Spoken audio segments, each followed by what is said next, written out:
Good evening, everyone, and welcome to another issue of Somerset City. Maybe we have audio now. Cool. All right. Awesome. Welcome to another issue of Somerset City. This is our second to last issue before our season finale. I guess last episode before our season finale, because our season finale is next week. So be ready for that, because it will be exciting. I'm Eric Taylor, and I'm your host, GM, storyteller, all of those things. And over there in the comic book, I have people who are important and make this story happen. We're going to start with the one and only Hidden Blue Pants. How are you, Blue? Hello. I am alive and here Those again. are both positive things. Mm-hmm. So I will look at those as successes. Someone else who is alive and here, or in a dark void of black leather and spandex, is Katie. Hi, that is the correct description of me at this moment. And I'm excited to be here. Good. And Jeff, you're not in a black void, nor are you, I think, in spandex. How are you? You are in a Do Respite shirts. Go check our Design by Human store. It's great. We have merch. I'm in an awesome t-shirt, so I'm excited to be here. And then we have Sarah, aka RP Game Beast. Are you excited Speaking to be of people who are also in awesome t-shirts. That's true. I'm in my magpie shirt. So yes, I'm excited to be here. That's the way to go. And then last but certainly not least, Shawnee B. Hey, I'm normal. That's all I have. Oh man, that was like a letdown. I'm sorry. I'm devastated. I don't have anything for you today other than amazing puns that'll lose me bennies, maybe? They will. I don't know. We'll see how the day goes. They will. And the M&M mug is back. So thank you, email, for asking where it was. That was a really weird email to get this morning. Like, hey, you used to have an M&M mug on all of these old episodes. What happened to your M&M mug? I was like, well, thanks for watching the content. Here's the M&M mug. Mostly, it got really hot, and I stopped drinking hot cocoa every time we had a stream. But instead, I'll drink Coke out of it today. This is not a sponsored stream. But you could. Is it not hot us. cocoa today? No, it's definitely Diet Coke. You could sponsor us, Diet Coke. That would be fine. I drink enough of you on stream. Anyway. I drink you is the strangest thing I've heard today. The night is young. Just wait. It's true. That's true. Because speaking of strange things, last time we played this game, you guys found out that Audrey is an alien, or at least half alien, also a quadruplet, just like her daughter Hope is a quadruplet. She also found out that her siblings are quantum and a couple of other people whose names are in my notebook, which is over there. So I'll go and get it later. Panaculum and the other one, who are all aliens who've made your life kind of hard and ran experiments on you for a while. You also learned that Denver was in a orb for a while, and that distressed Denver a lot. And then you endangered Paul's career, found out that Julie is actually a member of Le Papillon Bleu, and you arrived at Loch Ness, where upon arriving at Loch Ness, you met with Margaret / Magpie's patron, who, through her, enacted some sort of ritual and caused these massive crystal triangular pyramidal shaped pillars to extend up at an angle out of the loch. And this black glass kind of oval appeared in the center of it. And that's where we left off. So we're going to jump in there. The thunder is rolling overhead in what was initially a cloudless sky in this dark, dark night. And lightning cracks, and even in the illumination of that lightning, you can see that it is indeed a cloudless sky. So the lightning is coming from atmospheric interference, not from clouds itself. And those pillars continue to raise, and that black glass seeming oval continues to expand, growing ever wider. The pillars seem to be extending up out of the very center of Loch Ness, but as they grow up and out, they extend over a majority of Loch Ness's width. This particular device appears to be very, very large, and the black glass that appears there is filling that entire space in between it. And after a few more moments, Margaret, your patron, holds out his hand, and the necklace appears, the pendant appears back in his hand, and he reattaches it to your necklace and drapes it over you. And he turns and looks to the rest of you, who, if you recall, at the end of last session, did in fact accept the power being offered. You have already essentially entered into contract with whatever these things are that are coming out. So, as this expands, is there anything you would all like to be doing? Or are you just watching in horror / anticipation / oh heavens, what have we done-ness? I'm holding Help a little bit closer. Shielding Okay. her a little bit. I'm standing a little bit closer to Jack and Hope. All right. So at last, the rumbling ceases, the electricity continues to crackle, and there continues to be thunder. And the wind dies down to this kind of deathly calm stillness, with the exception of that electrical crackling. Those with long hair in the party can just feel it, when you've like rubbed a balloon on your head and it just kind of like frizzes up just a little bit. That's going on. The hairs on your arms are all standing up. And the raven-faced man speaks. And when he speaks, the tongue is very different. And it is this guttural, intense noise as he stares out into that shimmering black glass void. Venus Koranaka Muk Kezrakai. And there's a brief twitch, and a long, massive hand extends down through that portal and sets itself on the lake. And the palm kind of twists for a second and opens. And it's just this huge palm. It's probably, the palm of the hand is probably the size of like a mid-size SUV.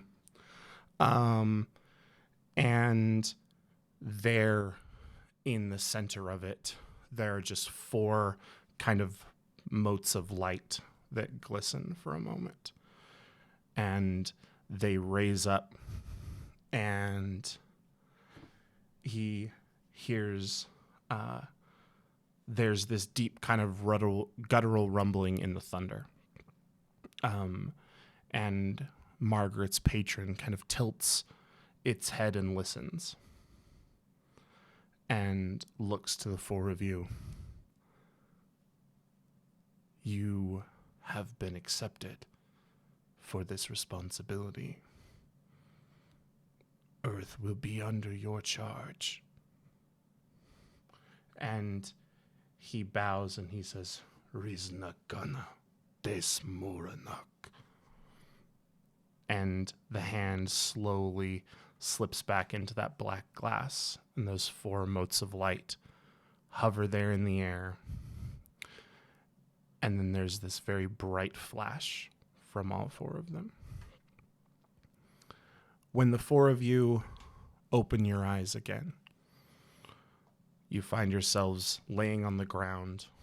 Jack and Audrey, you're cradling hope between you. And Margaret, you are standing there in the center of your four friends, fully magpie glory, big purple blazing wings, all of that. And you reach up as you all awaken because you feel a cold weight right at your throat, just above where the cervix of your collarbone and your sternum is.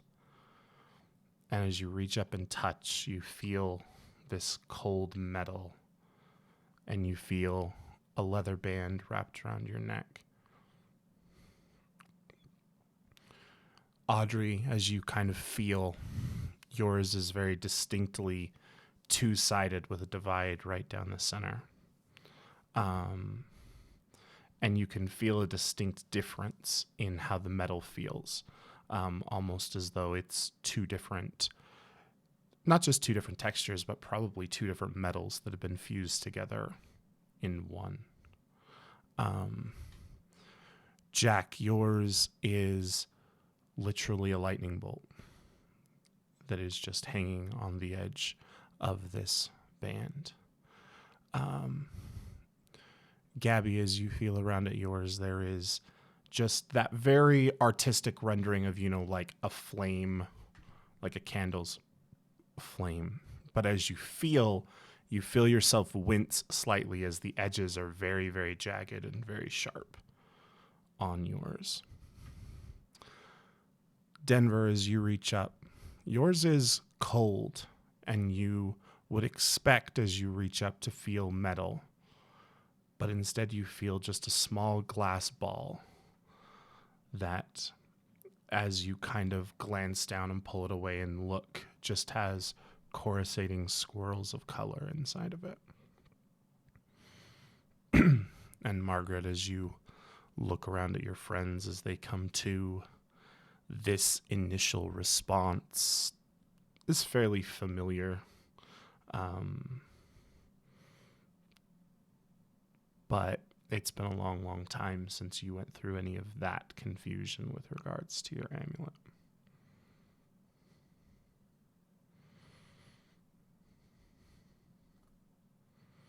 As you look out across the lock, there is no evidence that there was ever a massive device extending out of it. The only physical evidence of its existence are the necklaces around the four of yours neck. Audrey and Jack, please give me a notice roll at +2.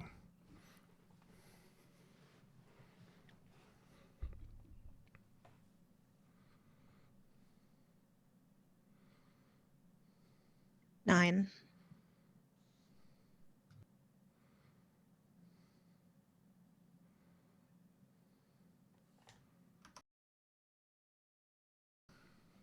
Eight.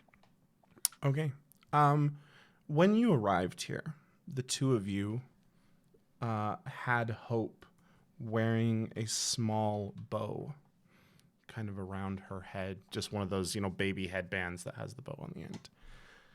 There's still a headband there, but the headband appears to be some kind of leather material, and the bow is a small metal pendant. And it is the shape of a sunburst. And it just sits right in front of her ear, between her temple and her ear.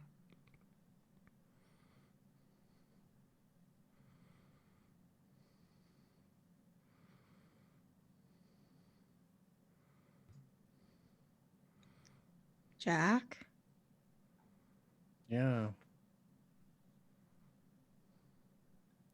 Is her breathing normal? It's still very slow and she's still asleep. Do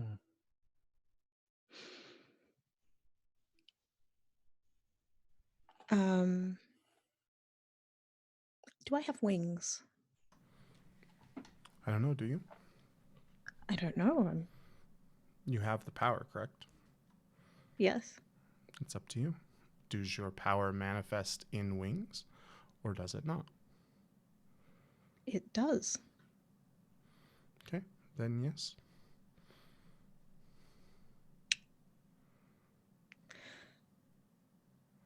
Do we feel that power? Can we can we grasp it without using it, if that makes sense? Or do we have to use it in order to know whether it's there? You do have to use it in order to know it's there. You can feel, in essence, that there's something to reach out for. Like you can feel that there's an untapped sort of potential.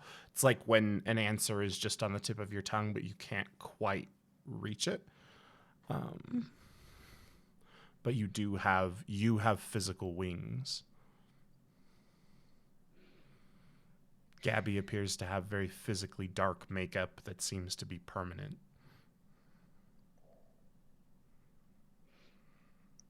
Jack, if we didn't get any sleep when she was a normal baby. But we're not normal parents. No, but she had very normal lungs. Mm-hmm.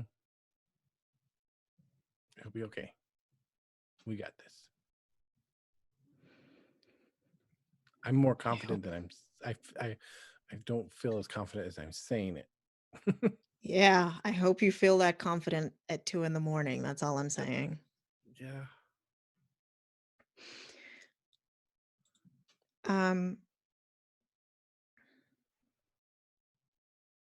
Looking at hands.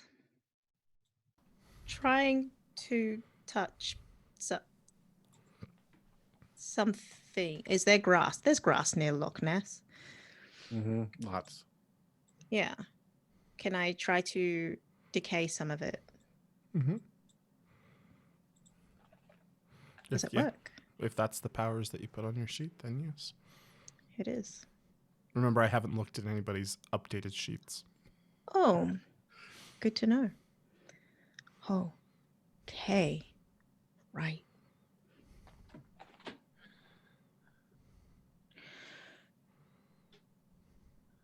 Is Magpie Magpie?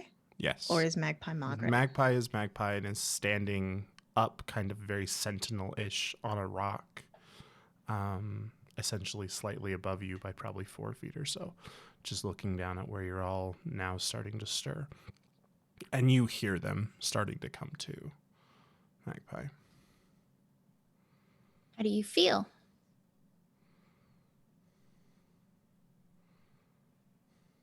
I feel good. More normal. For me. Or what? Yeah.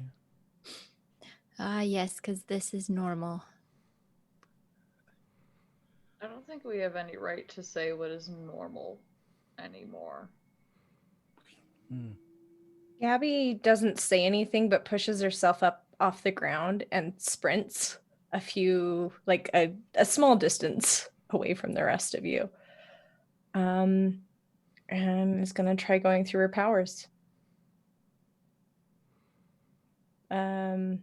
So activating that dark fire aura. Mm-hmm. Yeah, you immolate a substantial bit of grass. And then she's going to take her hand and try to fire a bolt out over the lake. Okay. You launch a dark fire blast out over the lake. Give me a notice roll at a -2 since you're distracted.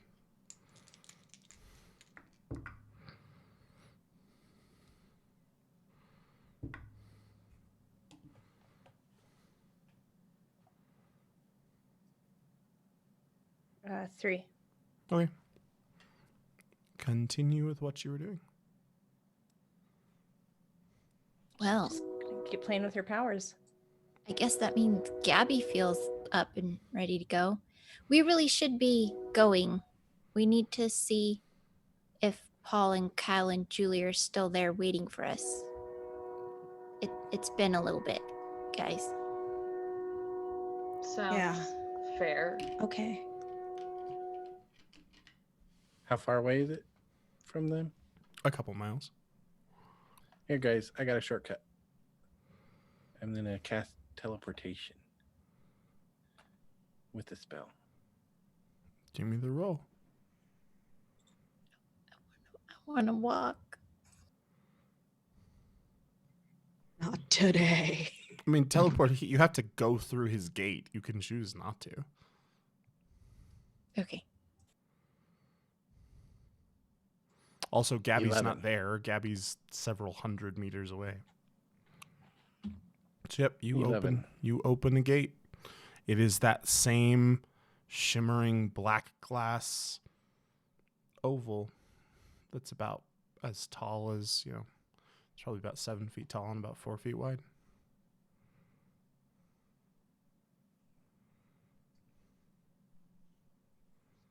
You can do that?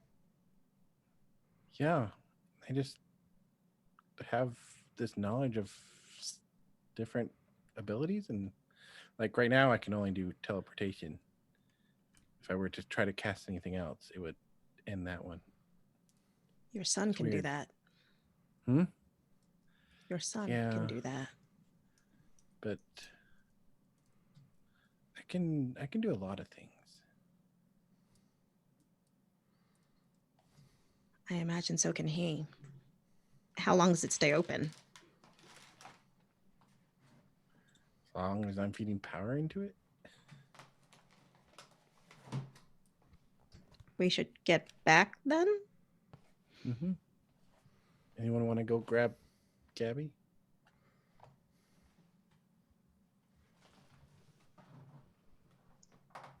I I could, will. Yeah, you can. if need be. I can go grab Gabby. So I will go grab Gabby. Okay. You walk over to where Gabby is currently floating about 1.5 feet off the ground, immolated in a wreath of kind of gray, silverish, and black fire. And just kind of casually throwing bolts of death out over the lock. As cool as that is, we kind of have a plane to catch, and you're like a foot and a half in the air and on fire, which I don't think is good for planes. Gabby brings herself back down and looks at Denver for a second and then kind of like lifts her arms and like screams triumphantly at the lake. And then turns around and be like, okay, I'm good to go. Cool. Give me a notice roll, Denver. Sure thing.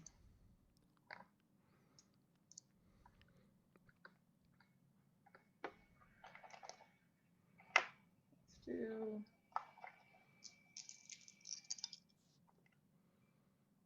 5.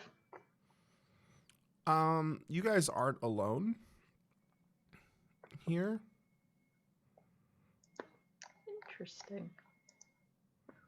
Who else is here? You're not 100% sure. You just have kind of this like nagging sensation that you're being watched. Bear. If I look around, do I see anyone?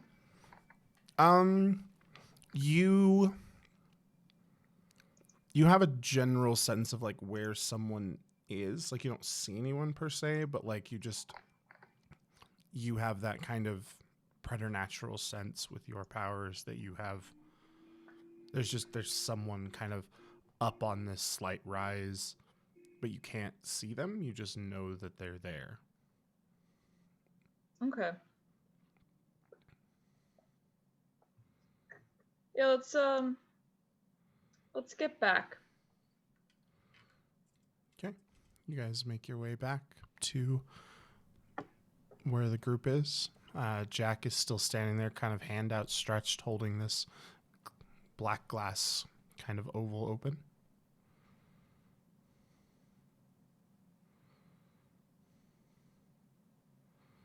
We going through? Okay. Are you Walking going through? through, Magpie? Yeah, thanks, Jack, but I feel like I need to stretch my wings. And she turns into a magpie and flies off toward where we left the Okay. helicopter. Mhm. Audrey, you step through. Denver and Gabby. Yeah, All right. step through. They step through. I And come through and close it. all right, Sarah, take your headphones off for me. As you guys step through, you feel kind of this like suction kind of unnerving feeling. A little bit like you're being stretched and then compressed and then filling out again. And you find yourself standing in a hallway. As you turn around, there's a door behind you. And as you look in front of you, probably 25, 30 feet or so, there's another door. The thing about this hallway is you can tell it's like essentially, like a cinder block building with just kind of a tile, like subway tile kind of floor. But there's no color here.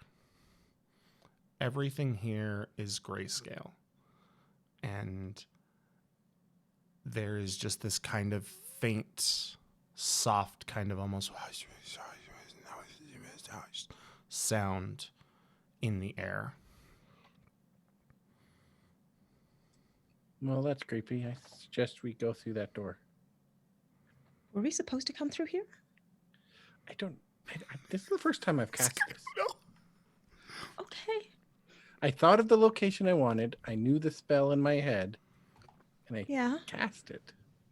So And this is where it took you? I think this is between space. I think Okay. we go through this door. I think. So the between leave- space looks like a corridor? I guess. For me? You have an interesting between space in your head. Mm-hmm. Yep. I go and open the other door. Okay, you open the other door. There's a shimmering black glass oval in front of you. I think I should be the last in case it closes after I leave. I'm new at this. I don't know. Okay. Oh. Okay. I'll Jack, go do you want to first. maybe just like peek through? Make sure we... Oh, no, because check we're in the right it definitely place? hasn't worked that way. Because the second a part of you has touched, you've gone and just gone through. Yeah. Fantastic. Audrey walks through. Okay. Audrey walks through. Gabby follows after, I guess. Gabby walks through. Denver will follow because what else are they gonna do? Denver steps through. Audrey, Denver, and Gabby, please take your headphones off. Jack, as you watch Denver step through the door and you go to step through, you hear kind of that sound behind you. And turning, there are two people standing behind you. They're dressed in black, very riot suit-esque kind of clothing. They have on, blast shield kind of helmets. And they are aiming guns at you. Guns that are sparking purple at the end. And they turn and they look at you. And they don't say anything, but they raise those weapons. Hey guys, what's happening? Nothing? I mean, this is your chance to act before they fire. So what are you doing? I am touching the portal behind me. Okay. So you set your hand on the portal and you feel yourself pulled back through, and you watch as bolts of purple light blast toward where you were just standing. And as the last bit of you is pulled through that portal, you watch as, and it isn't so much that you hear, but so much as you feel in your mind a scream as that hallway collapses and crushes whoever was in it. And you viscerally feel their deaths within you. And what's scary is your necklace grows warm for just a moment, and you are almost confident in your head you hear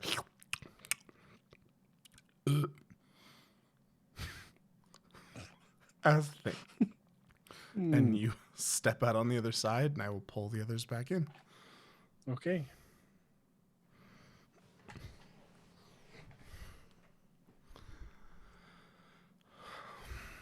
Magpie, you land in the field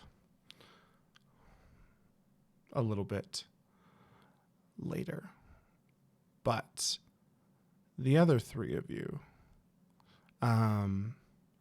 Audrey, Denver, and Gabby, you step through that portal and you find yourself standing looking at the jump jet. And then some time passes. 30 seconds, 45 seconds, a minute, and you haven't seen Jack. Can I turn and go back through? There's no door there.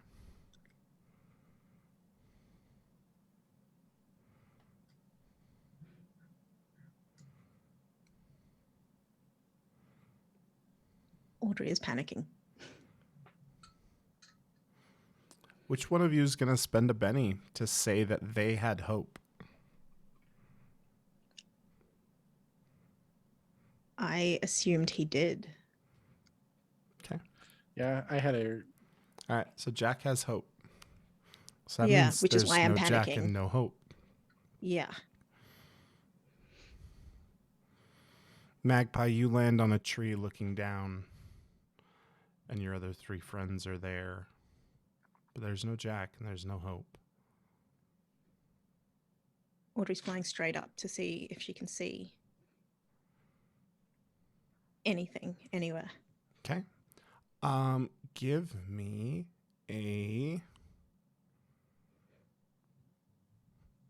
me a smarts roll.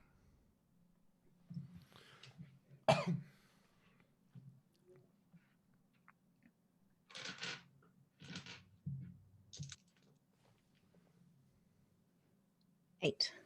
Okay. You fly straight up. You fly for about 15 feet. And then you feel yourself smash really, really hard into some kind of barrier. And as you kind of tumble back, dazed out of your flight, and that roll was to see if you could recover your flight before you smash into the ground, which you do. You, about 4 feet off the ground, manage to kind of get your wings out, and you see that there's just kind of this crackling, kind of bluish white energy above you for just a second where you collided, and then it vanishes.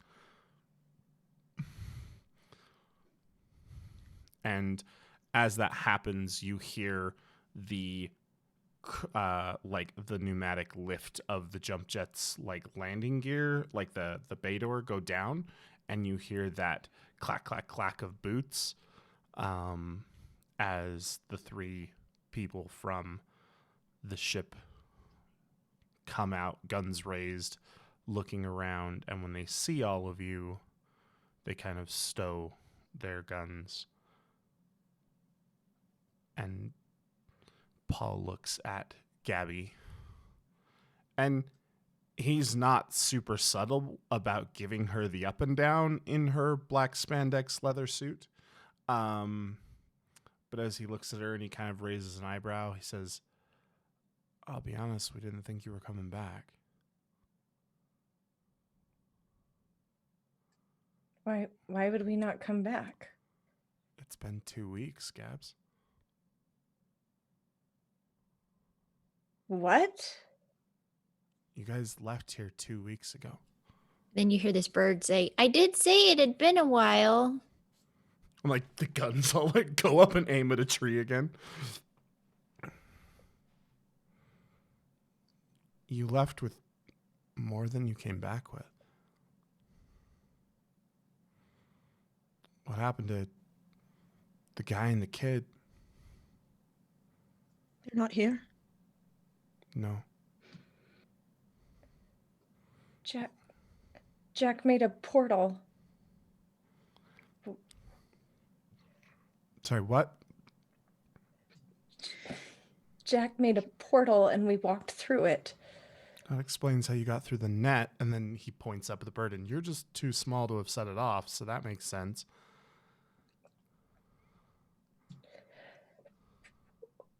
We lost Jack, but we found the weapon. I'm guessing that's what the whole suit is thing. Yeah. You haven't just acquired like a new hobby while you were gone. No. That would be a bit difficult because for us it was not did not feel like 2 weeks. It felt more like 3 hours.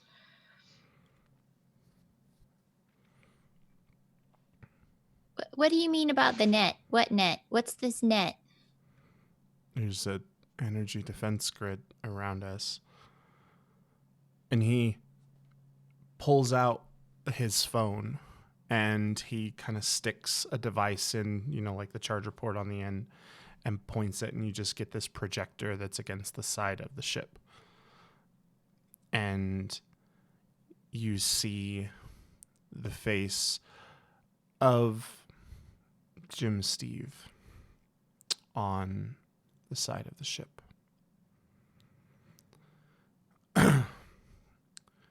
And Jim Steve is dressed, it's torso up, and you can see he's in some kind of uniform. He has a whole bunch of decoration on his collar. He's wearing a hat. And he looks and he says, Lieutenant Sharp, based upon your insubordinate actions and your choice to side with what are now considered by the Papillon Bleu terrorists, we have disavowed you, and he lists the other 2 crew members, and have listed you on rogue hunt status.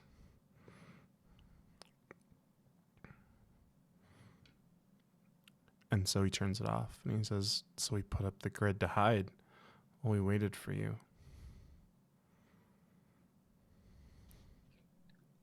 Let me out. No way in hell. The minute I drop that grid, we all die. We just need to let him know that we can help. They don't care, Gabby. I had to pull so many strings to get you not living in an institution for the rest of your lives. I blew all the goodwill I had. And he walks over and he grabs Gabby's hand. But I love you and I trust you. But until we're ready to go, until we're ready to get in this jet and go, I can't drop that net. But I made it through. So I'll go take a look around. And the magpie flies out of the tree and up to go circle the area to see what she can see. Okay. Give me notice, or what are you looking for, Sarah? Any sign of Jack or a baby or a round portal thing, or I don't know, anything unusual. Mm-hmm.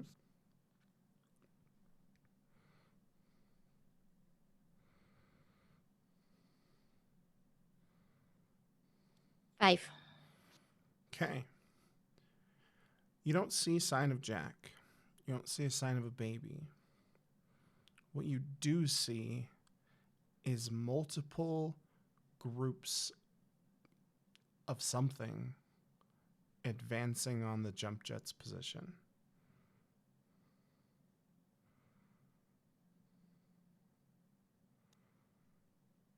I'm going to try and look as much like a normal bird as possible and fly back Okay. to... Yep, so you fly back. You feel just this slight kind of bit of resistance as you pass through the net, but nothing serious. And then she's gonna land close-ish to where everybody's at. We could have a problem. I didn't see Jack or Hope, but there's multiple groups of something coming our way.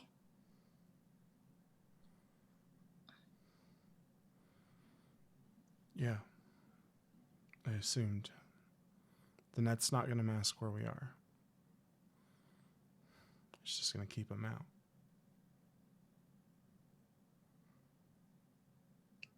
I'm not leaving without Jack or Hope.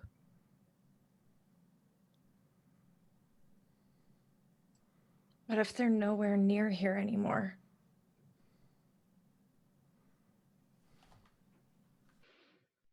We don't know what we walked through. They could be anywhere. They can't be too far from here. How do you know that? I don't. Not really. What if he went back to our apartment even? He was playing with magic that he doesn't even know how to use. He could be in Paris for all we know. But what if we go? And then they turn up here?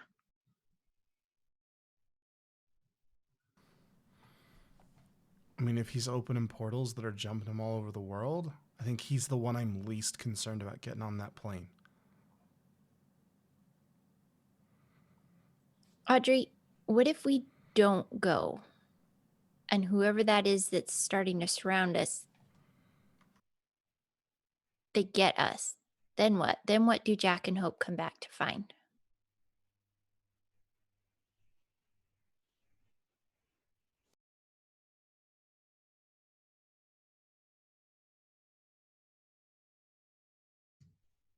I don't know.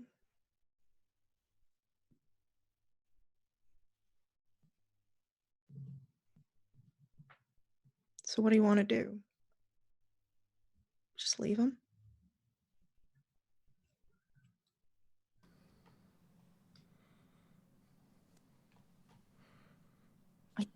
I don't think just sitting here and waiting is a very good option. So, And then you hear a slightly more feminine voice speak, and Julie says something from leaned up against the side of the jump jet.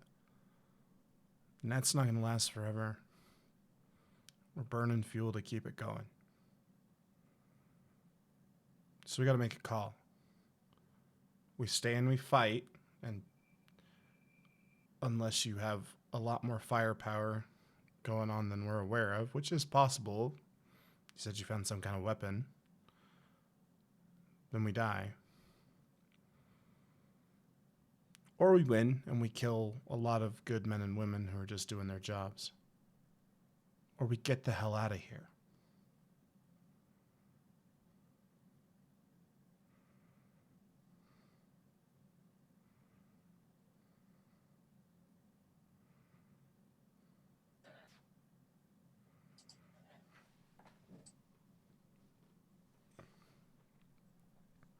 she has a point. We should either go or we can test our powers and figure out how they work. But from what I saw of Gabby's and what I know of mine, we're not taking prisoners. You have to be willing to kill them. I don't want to do that. I don't. No. They aren't exactly the alien invasion either. As she said, they quite literally are just guys doing their jobs. Audrey, let's try and get somewhere safe, and then we can sit down and we can figure this out together. We're not giving up on Jack and Hope. We are going to keep trying to look for them. Just because we leave doesn't mean that we are giving up on them.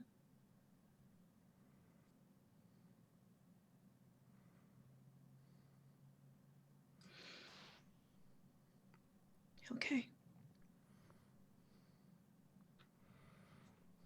All of you begin to board the jump jet. For cinematically appropriate reasons, Audrey is one of the last to climb that ramp. And as you begin to step up that ramp, Audrey, you feel a cold wind rip across your shoulders. And as you take a step up that ramp, I need everybody that's not Audrey to take their headphones off.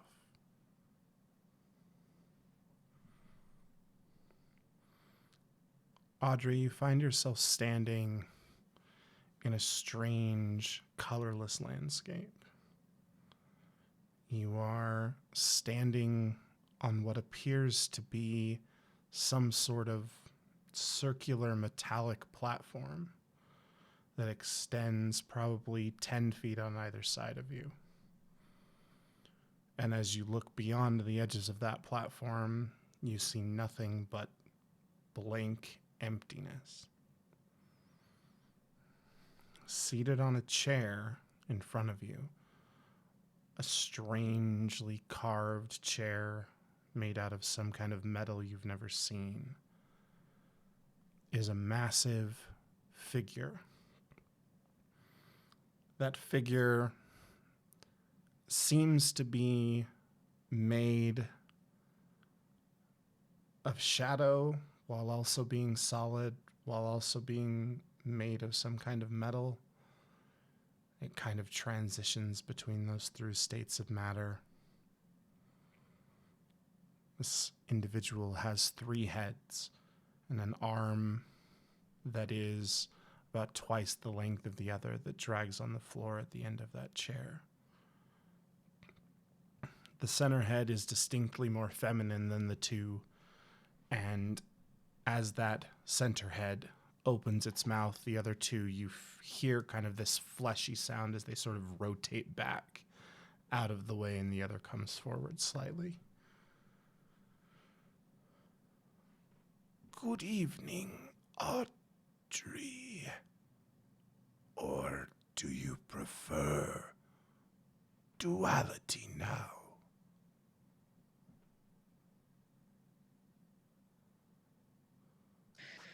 That depends who you are.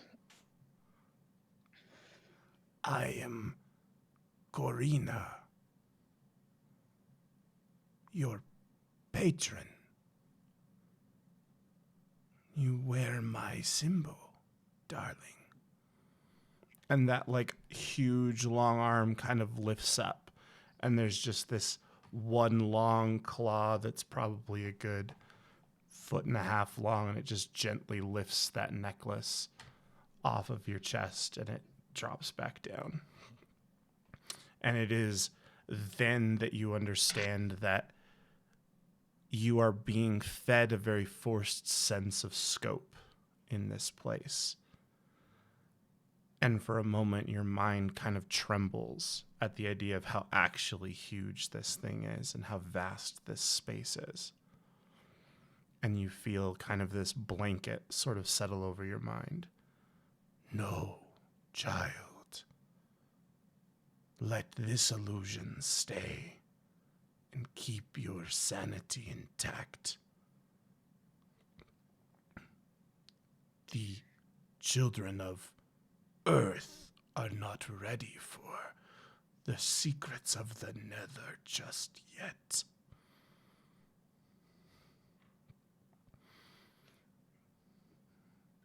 Duality.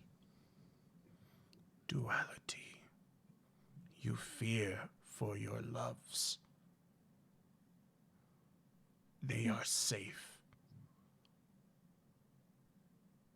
My brother, Kronok, his patron, took them, diverted his spell, and sent them back to the place you call Somerset.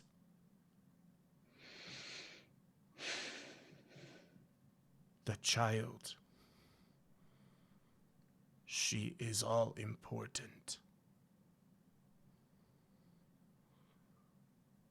And we, the Kezrakai, will take great lengths to protect her.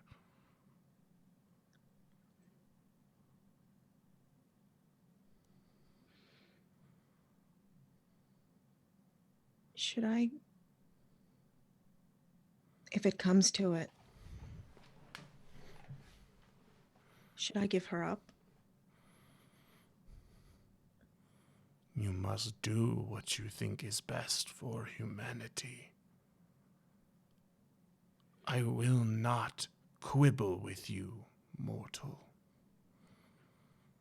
The gem that is your planet pales in comparison to many of the others in the galaxy's troves. But someday, the Kezrakai will come to consume the magic there as we do everywhere else.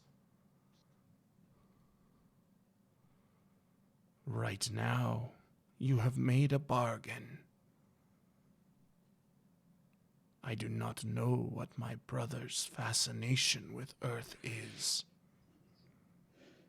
but we offer you patronage, not for favors from you, but for favors from him. We protect your home, not because we care, but because he asked and he paid. But the girl, the one you call Hope,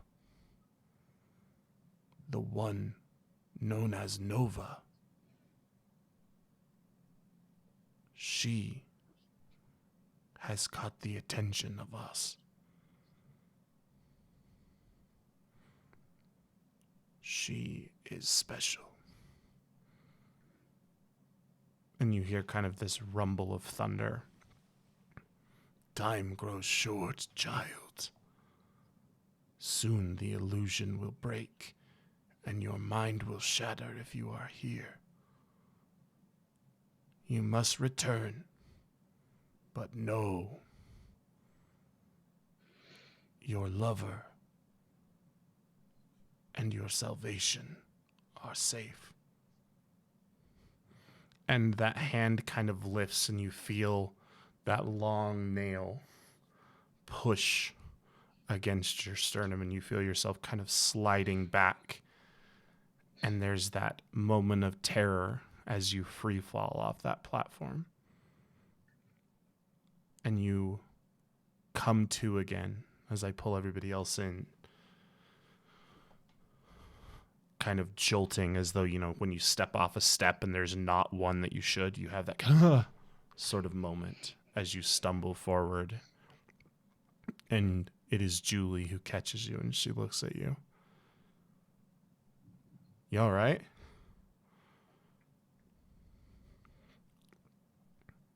Mm-hmm. Yeah. Yeah. And she hauls you up on and smashes the door closed with the button and hits the radio. All right, Paul, they're on board. Get us out of here. And you all feel that jet roar to life. Where are you all headed?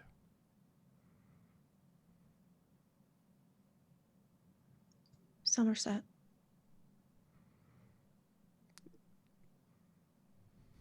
Why? Paul asks from the cockpit as he asks for a destination. That's where they are.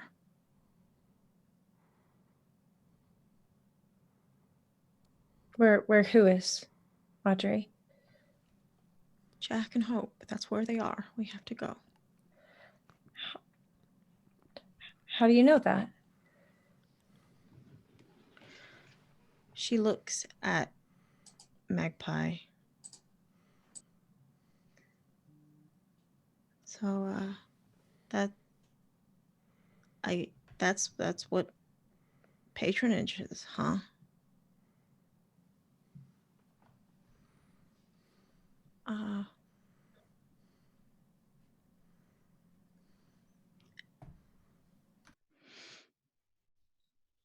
I'm not going to say a voice in my head told me because that would make me sound crazy. It does make it hard to explain things. Yeah. Let's call it a hunch for now.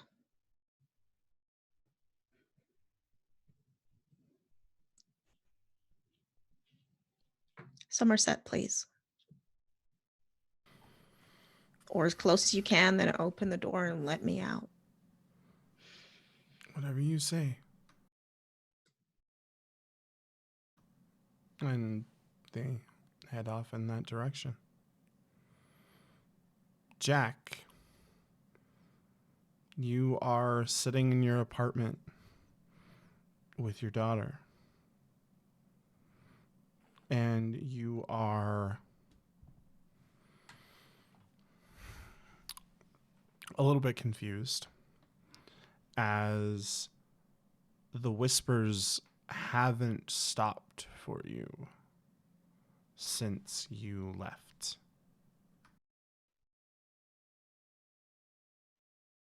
Hmm. Now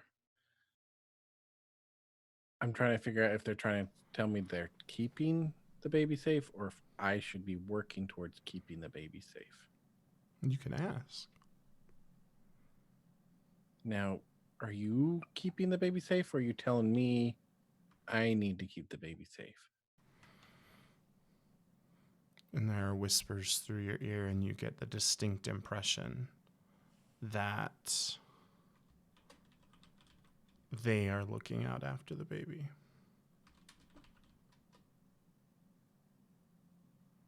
So I take it you intervened and moved me to a safe location. Yes. Do my friends know? Because they're going to worry about me and hope. And you get the distinct impression that they have told at least someone. Okay. I'm going to put Hope in her crib and sit in the rocking chair next to it. Okay. And just kind of stand vigil. Okay. A few hours pass, and your apartment kind of starts to shake. Mm-hmm. And you hear the rumble of an engine above you as that twin jet appears above your head. Well, over the roof of your building. Mm-hmm. Obviously not directly above your head. A few minutes later, the door to your apartment opens, and Audrey is standing there. She's safe. And I run and give her a hug. We're safe. Yep. You're safe. We are safe. We are safe. How long for? Don't know. But right now we're safe. Mm-hmm. She's safe. She's okay. She's asleep still. She's resting. What in her happened? bed. So, you guys went through the door. Yeah. I went to go through it too, but through the other door, 2 people came through. They had guns. I asked them if, what's going on? They lifted their guns and were about to shoot, so I jumped through the hole. The portal. I don't think it ended well for them, since that was my pocket dimension. It was creepy. What I heard. I heard them screaming.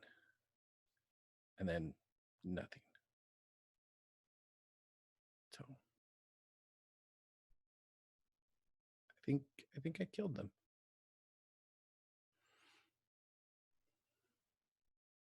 But they were shooting at me and at Hope. So I don't feel guilty. thought about it for the last couple hours, and they try to hurt Hope.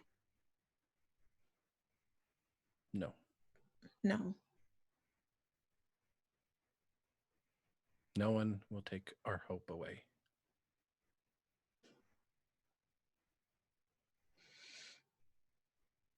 Give me a notice roll. Okay. Who? The two of you in the apartment. What are the other three of you doing, by the way?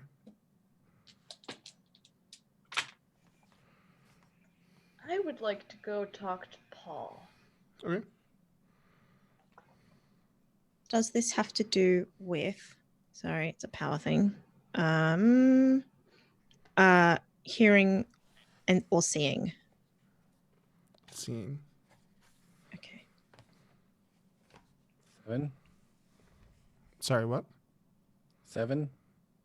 9. Hope's gone. What? As in, she was just there and now she's not. Yep. I saw her when I walked in. Mm-hmm. And in the doll where she was, in the crib where she was, there's now a doll.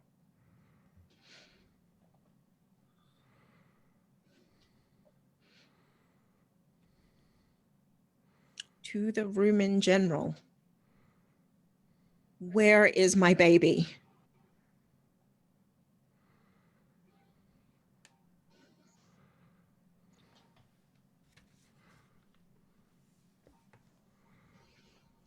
Is she still safe?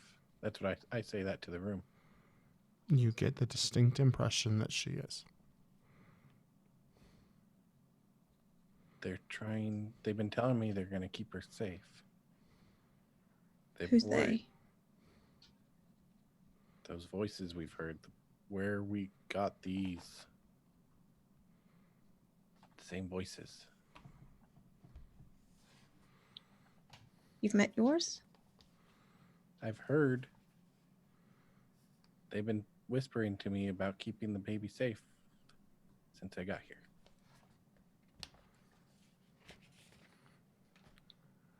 What are Gabby and Margaret doing? By the way. Margaret's going to follow Denver. Okay. I'm guessing that Gabby is probably where she could be nearest to Paul. But Just sitting on the... I mean, he's essentially prepping to go.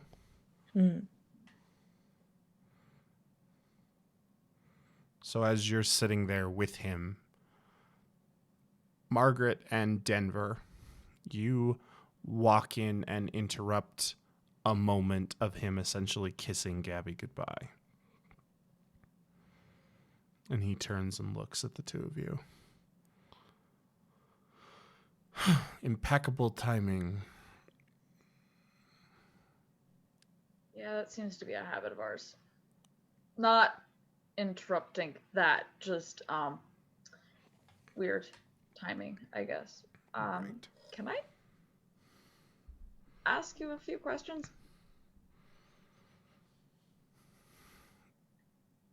Yeah, I guess I got a little bit of time. Cool. It's just that I don't really remember much of the debriefing that you supposedly gave me. Really just very much a giant blur. So why was I in that giant sphere above the room again? Because that's been stuck with me.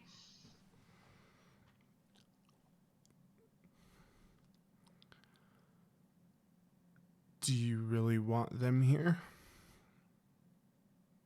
Is it that bad? It's up to you. I mean, you've been told once, but I'll tell you again. How did I react the first time? Badly. Alright. Guys, do you mind leaving? All right, but make it quick. Margaret steps out the door. Okay. Non-blue people.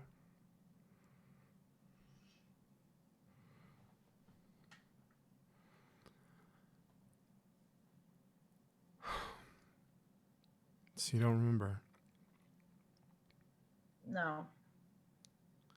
You were the power supply for the whole facility, Denver. The whole facility. Yeah.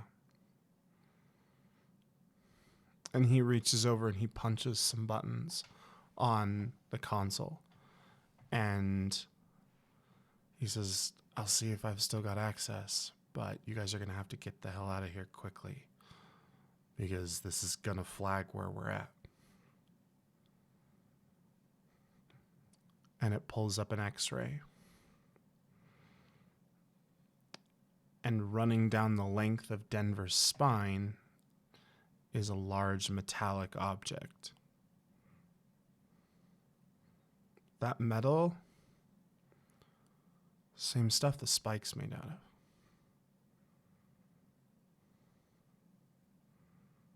So I'm a walking spike.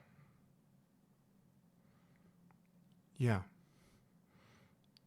You also give off the song more or less constantly.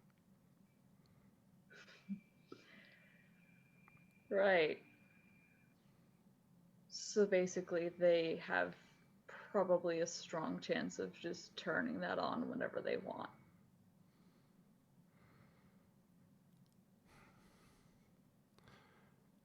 Have you tried to call your folks since you got out, or did you spend your entire time in a dazed and befuddled state? Second option. That's probably good. They don't exist. What do you mean they don't exist? And he thumbs a few more buttons.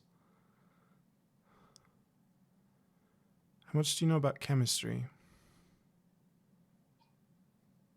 Depends on how much of what happened in one of the lives is still remembered and real.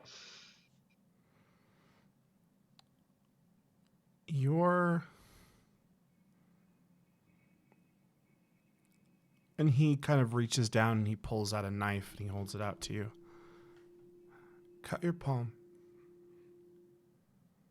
They'll do it. You don't bleed. You ooze this slightly blue fluid.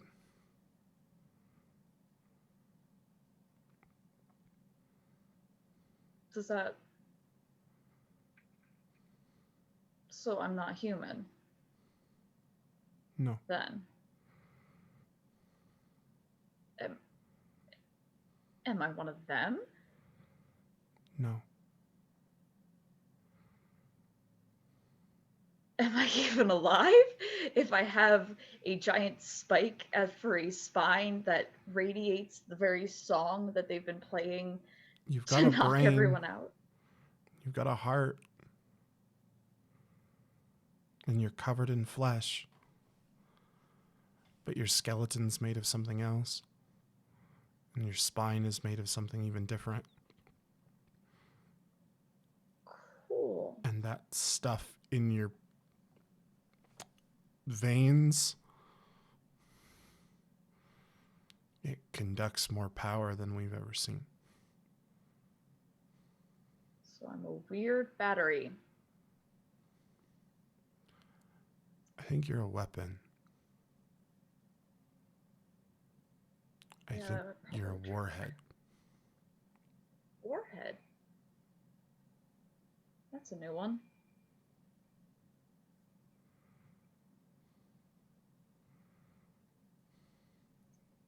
Cool. Right, I can understand now why past me dealt with that very interestingly.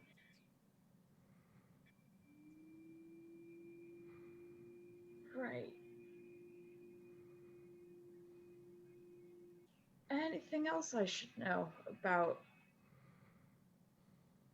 apparently who I am? Or what I am? I don't know. We found you in that thing. And the only reason we knew you were named Denver is because that's what they kept saying.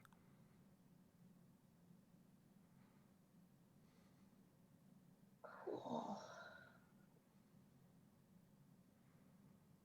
Right. And he reaches out and he like grabs your wrist. Look, I don't know what all of you are going to do.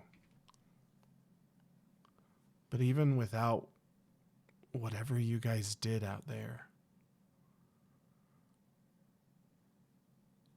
it took 2 squads of my men to contain you once we let you out. So now I'm a superpowered warhead. I don't know what you are, Denver, but you're very, very combat capable. Good to know.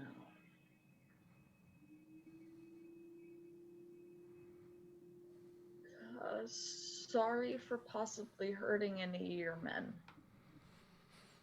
Or We sent squad. flowers to the couple that you killed.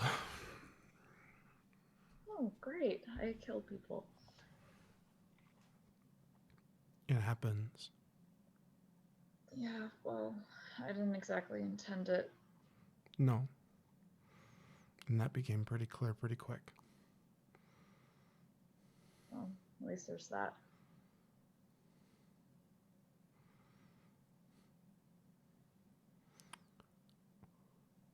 You're not one of them, whatever quantum is, whatever any of this is.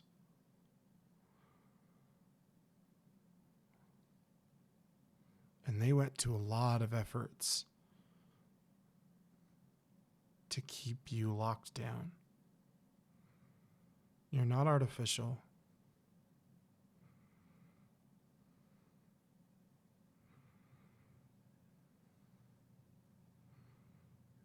I'm not artificial, but I'm not human either. No. Well, space is a big place, so I guess I'm from one of that somewhere out there. I guess. You gonna be okay? I'll probably have a small mental breakdown the moment something is going to not be trying to kill us in the next 5 minutes. But for now, I will probably be okay. Yeah. I promise as much as I can that the mental breakdown will not involve breaking buildings or killing people. As long as you don't kill Gabby. That's like one of the last things I want to do, so And he kind of stands up and he says, it's time to go. yep. Yep. Good luck. Yeah, don't die. Save the world. Yeah, gonna do my best. And he kind of laughs and settles back into the cockpit, and the door opens and Julie steps in and just kind of gives you this weird look and sits down, and you make your way out to where Margaret and Gabby are waiting.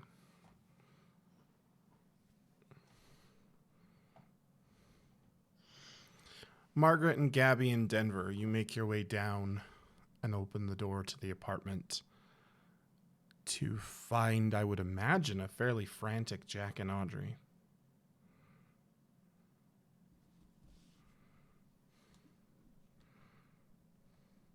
Where's Hope?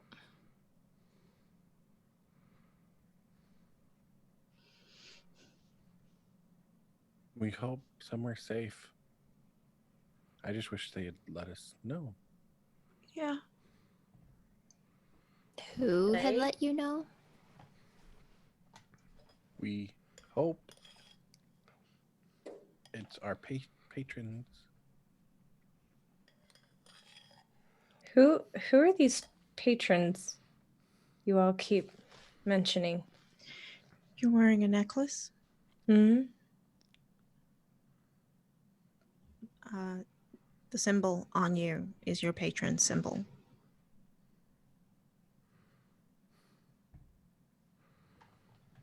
You met mine. Remember the Birdman?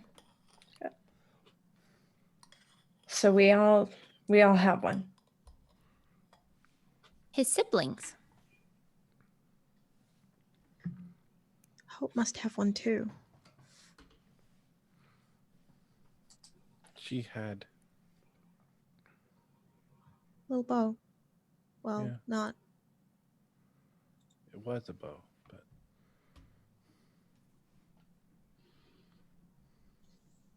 Interesting. what was the He symbol said- on hers again? A starburst. A starburst. Starburst. He said 4. That would make 5. 4 plus Nova. They like her. She's special. I can't argue that. Well, things are going to be getting dangerous. So if they're going to keep her safe, as long as they're not going to keep her like some kind of lab rat or a pet. No. Why leave a toy? Yeah, I'm gonna pick up the doll. Mm-hmm. You And look feel at a it. heartbeat. That's creepy, but comforting. Odd. It's steady. How is that comforting? How Your is that child is a doll, and that's Yeah. comforting. That's not No, I think it's- comforting. I assume it's linked to her as long as we feel the heartbeat that she's okay. You hear Does it whispers look like her? in your head that say that's very much what this is. Yep. Just confirmed. I was on the right track. Yeah, it looks exactly like Hope. Great, you have a dolly baby monitor. We need to go. They're the Go ones where? that set us up with this apartment. If they're after Oh. us, we can't exactly stay here. That's true. Yeah. Yeah, we also kind of had a giant beacon just point towards our directions. So A beacon. beacon. Well, it's not every day a helicopter lands above your apartment. No, Mhm. there That was is more fair. than that. Okay, let's I- go. Let's get out. Yeah. Okay. What? No, I needed some questions answered, and in the process of answering those questions, we got Booped. pinpoint straight. No, not In the distance, you hear kind of a crack and then a rumble. And Gabby, for cinematically appropriate purposes, you're standing near the window. And somewhere out in the distance in the sky, you just see a pop of orange.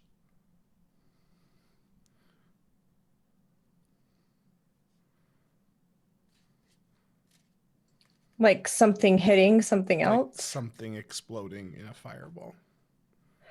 Oh, Gabby screams and opens the window Okay. and throws herself out of it and moves towards that explosion. Audrey will follow. Okay.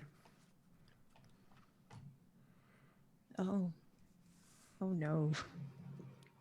We're going to draw some cards and do some superhero combatingness. 3 of spades will go to Audrey. Magpie. 7 of diamonds. Jack. 10 of hearts. Gabby. 2 of clubs. Jack of spades goes to Denver. Bad guys in the parking lot below you will get the 4 of diamonds. And then on hidden card number 1 and hidden card number 2.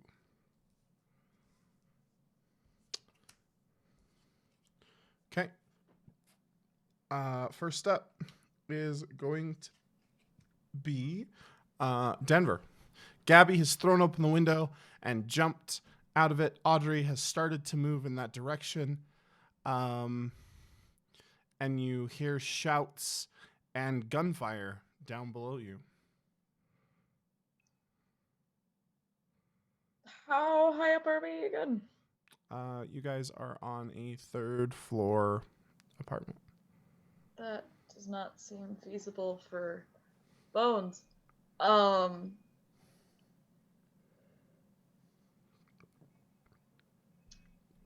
I'm going to, because I'm not going to throw myself out the window because I don't have wings.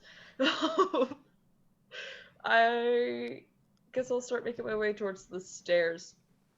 Okay. Or the elevator, whichever is closer and feasibly faster. Yeah, I mean, you got to go out the front door. You open up Pretty the front much. door, and there are 2 individuals in riot-style combat gear standing outside the front door with guns aimed at you.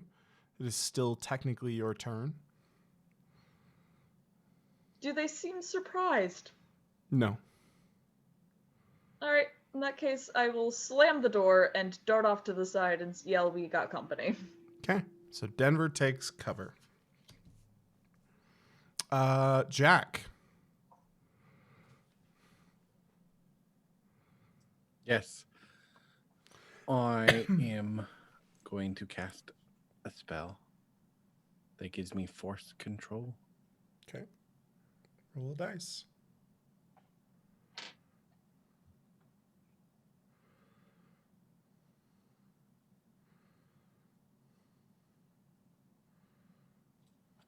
Okay. And that I have 2 levels of force control Mhm. with the modifiers of force field and heavy weapon. So I can use it to control force this with the strength of a D12, Mhm. or the force field adds a +1 to toughness to everyone inside it per level. Okay, so 2 toughness. Mhm. But that's just Right, you enable Power. it this turn, and then they yeah. go for it. All right. So I have force control now. First guy who is outside the door on the hidden card is going to attempt to kick the door down. And he will almost assuredly do so, given that roll. And he will, in fact, he rolled an 18 on the strength check, and he rolled an 11 on the damage. So he kicks the door in. And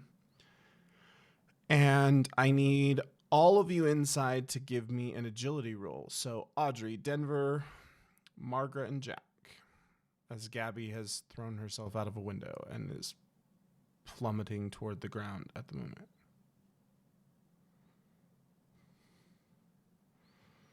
Ten. Okay. Any of that. Okay. 10. Okay. 2 bennies later, and I still have a 3. Okay. 5. Margaret, you are distracted and vulnerable as you stare directly into the flashbang.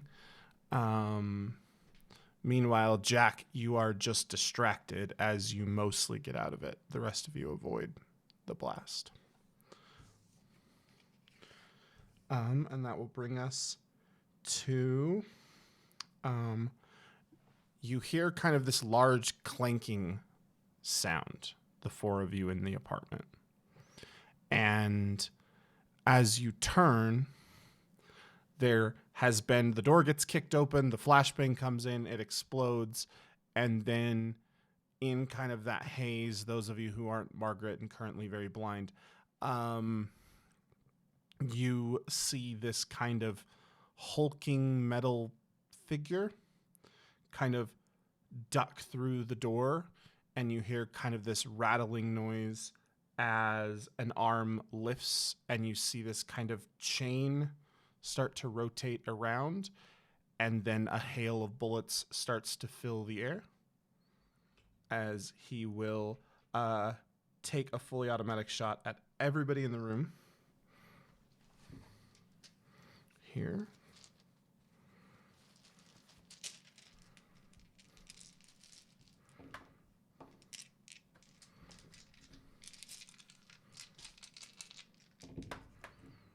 Okay, so first shot against Audrey is an 11, which I assume is a hit with a raise. Is it toughness or parry? This is just against your range defense, which is a baseline 4, unless you have like dodge or you have a power that gives you range defense. No. Okay. I don't know what it's against, so I'm confused. It's just a number. So it just hits. Yeah, right. It's just so it's a just number. Yeah. So right. Okay. So a ranged attack is an attack against a success. Those successes are modified by you having certain edges like dodge or evasion or having like a shield Right. or So it's them just a having- standard 4. Yeah. Right. Okay. Cool. And I just don't know if you guys have any ranged attack defenses. Is all. Right. I have deflection. Yep. Like that. So I see. 15 versus your toughness, Audrey. Which is 6. Okay, so that is going to be shaken with 2.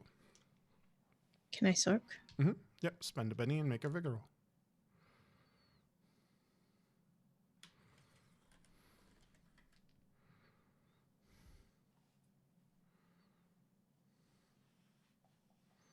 $13. Okay, so yep, you soak it all. Mm-hmm. All right. Second one was a 6 against Magpie. I have 7 levels of deflection, so he gets a -7. Okay.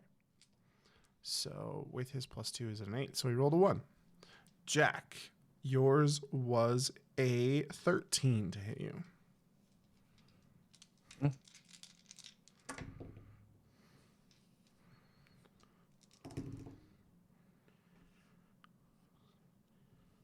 $27 against toughness. 6. Okay. Throw that penny and soak, I would imagine. Yes.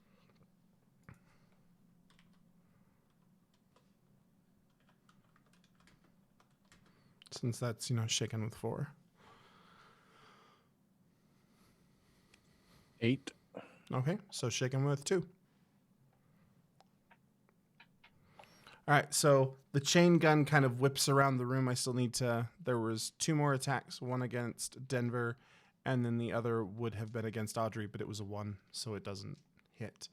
But the one against Denver was a 6, so does that hit?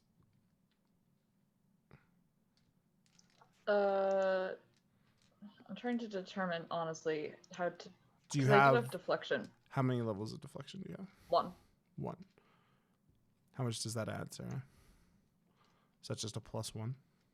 It's just it's a -1 penalty to all ranged attacks. Okay, so that will hit, because that will give him a 5. Yep. And they'll hit you for 3 ones. So it won't matter. I have Jinx. They didn't roll a nat 1 on the attack.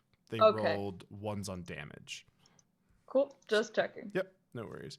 But Jack, as you're all kind of like ducking under things, hiding behind couches, and just machine gun fire is ripping this poor apartment into pieces, Jack does not manage to get behind the kitchen counter quite in time and is spun back around behind the kitchen counter by the force of, several machine gun shots ripping into his shoulder as a thing. Okay, that will bring us to Magpie. You are still distracted and vulnerable. So you're at a -2 on your actions. Okay. Is there just that guy in the apartment, or Yeah, did the the other only one two who's come come in? into the apartment is the big robot thing.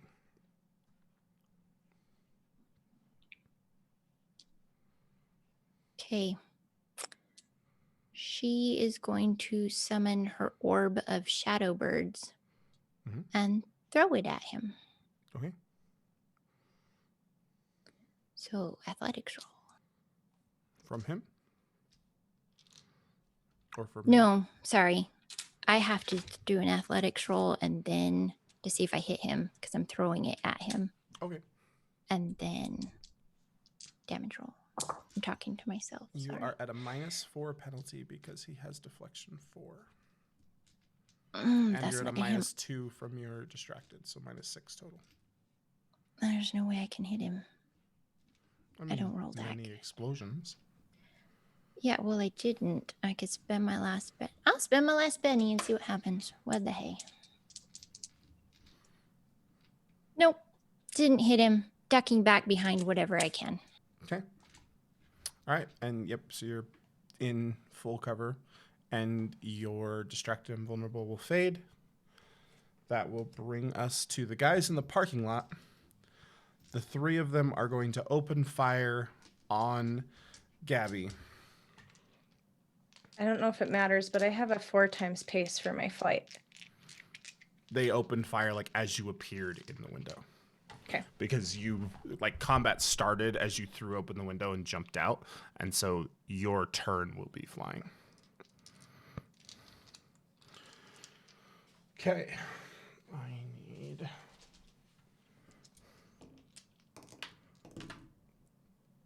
Do you have any deflection or anything like that? I have dodge. Okay, and that gives you how much? Let's see. It subtracts 2 from all ranged attacks. Okay, so that means the 4 will miss, but the 6 will hit. The 5 will miss, the 5 will miss, the 6 will hit, and the 4 will miss. So you will take 2 shots. I also have nerves of steel. So as a reminder to every player here, you have to tell me what your stuff does. Okay, sorry. I don't have it memorized. But nerves of steel ignores one wound, so it's when you're wounded that it'll make a difference, not right Okay. now. Yeah, especially in a supers game, I just don't have the ability to remember. Oh no, and that's why I said something, because I didn't say it before. Yep. No, nerves of steel is when you are wounded.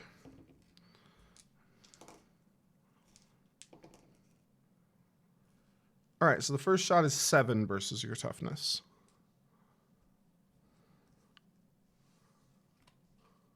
Seven. Okay, so that is shaken. The second one, 31 versus your toughness of 7.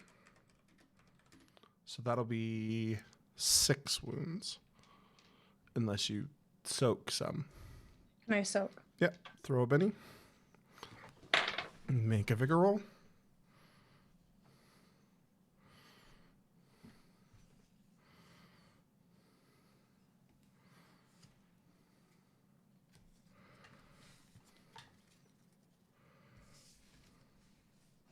Four? Okay. So you will end up shaken with 3. Because we cap out at 4, I use the rule where you don't go above 4. So you are shaken with 3 wounds. And then with my nerves of steel, do I just take off 1? No, you ignore a wound penalty point, but you still Okay. have the wound. Okay. Okay. And now it's Audrey. Question, because it's not clear. I'm assuming this is not the case. But healing can't I can't use my healing in combat. I can use the decay, It depends but I on can't the use duration, like how long it says it takes. it takes. I mean, it's always active. It doesn't say a duration. I will double check. I imagine you can, like, because you can cast like the healing spell in combat. You just Okay. have to be able to reach Gabby.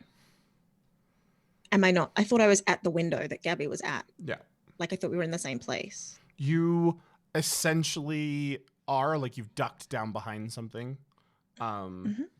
But yes, you can essentially, you do have to more or less jump out the window and be flying next to Gabby, because Gabby is slightly out of the window.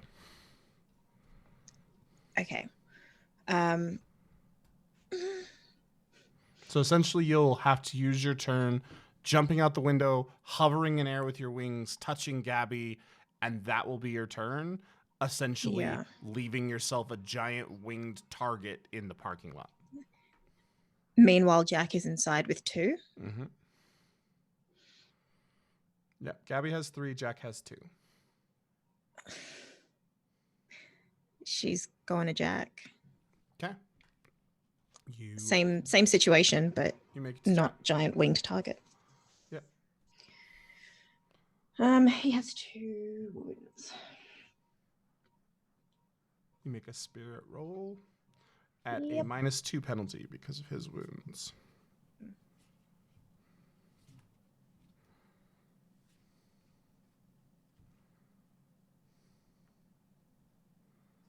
Seven. I'm going to ban it. Okay.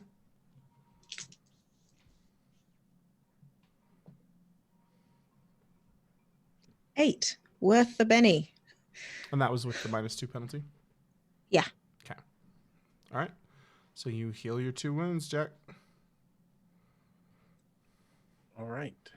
So Audrey reaches out with one hand, and there's this kind of faint goldish glow that, Audrey, you're actually possibly disturbed. It's up to you to notice that same gold that is limbed with inky black shadow. Yes, that is disturbing. Thank you. Yep. Mm-hmm. Just thought I would fill you in on the state of your powers look. And Gabby. Can I just check? I'm in cover? Because I just dived back to where he was, which I thought was... He was not in cover when he took the shot, Mm. which is why he got hit. Right. Okay. But yeah, you have move left and you can move in cover. Okay. Yep. So we'll just go in the... Yeah, you're in cover. Jack's not, but you are.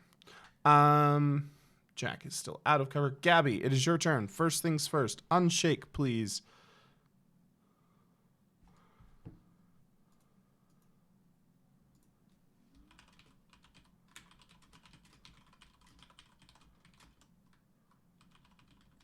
$11. Okay, and that was with your -3? From your wounds? No, sorry. So just 8. Mhm. Okay, you are unshaken. Okay. I mean, she thinks that whatever that explosion was Paul's ship, so she's making a beeline for that. Okay. You fly in that direction. New round. Okay, Audrey, 3 of hearts. Margaret, 2 of clubs. Jack, 3 of spades. Gabby is out of the fight. Denver is the 5 of diamonds. Robot guy, 9 of clubs. Guys in parking lot, 6 of hearts. Guys outside door, 7 of clubs. Robot guy will hold. Guys outside of door will flood in, and they will both open fire on Jack, as he is the only one currently, not in cover, and thus an easier target. One will roll a 5, and one will roll a 6. So both of them will hit you.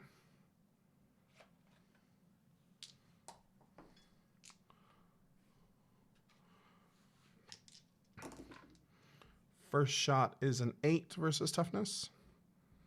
6. Okay, so shaken. Second shot is a 9 versus toughness, so 1 wound. Mm-hmm. Okay. Next up is dudes what are in parking lot, who will now attempt to take very long range shots at Gabby. So they're at -4s on their shots.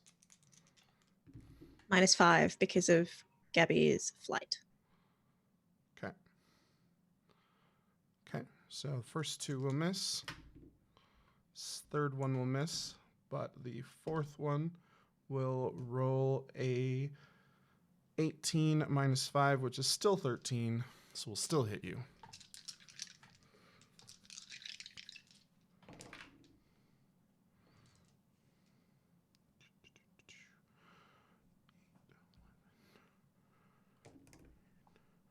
$22 against your toughness of, we said 7. Okay. So Can I soak? Yep, if you've got bennies left.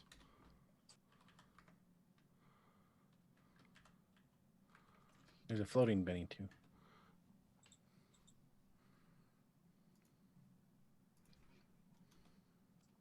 I would 5? also like 5 will soak 1. You are taking 3, which will push you over the threshold. So you can soak again. You can throw another Benny. I spent the floating one, so you still have 2, I believe. I'll do it. I would also like to give my throwaway Benny to Gabby because the things we do for love. Okay, you give your player Benny to Gabby. I'll take that one too. Okay, so you're going to throw another one. All right, so third Benny on this soak roll.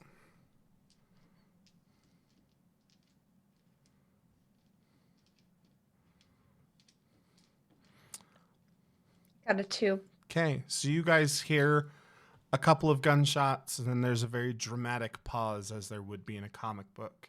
And then there's just that panel that says, crack. And you get the image of just the bullet leaving the gun. And then the next panel is Gabby crashing through a window in an apartment building some distance off. And we will return to Gabby once we figure out what happens with the rest of this combat. Next person on the list is going to be Denver.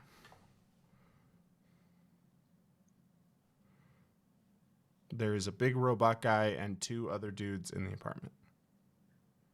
Is robot guy like actually a robot, or does it look like a man It in a is robot actually suit? a robot. It's actually a robot. Yep, it's like a Cool. large 8-foot tall robot. With my newfound knowledge, Mhm. can I feel that massive amount of energy that is seemingly within my tiny, tiny body? Mhm. I would like to do something. I don't know how this would mechanically work, but I would like to attempt to overload the robot. Yep. Roll me your wild die and a d10.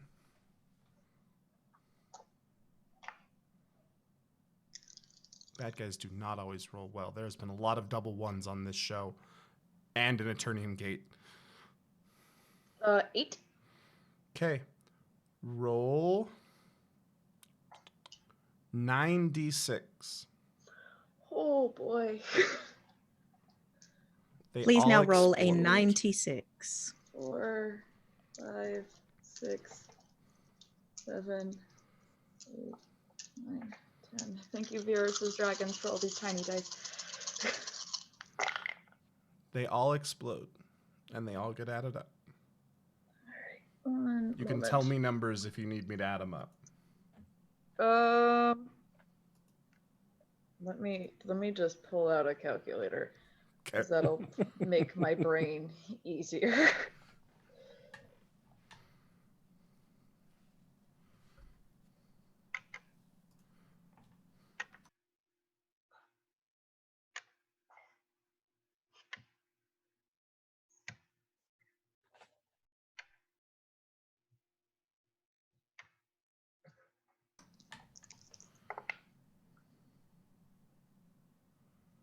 Uh, 32?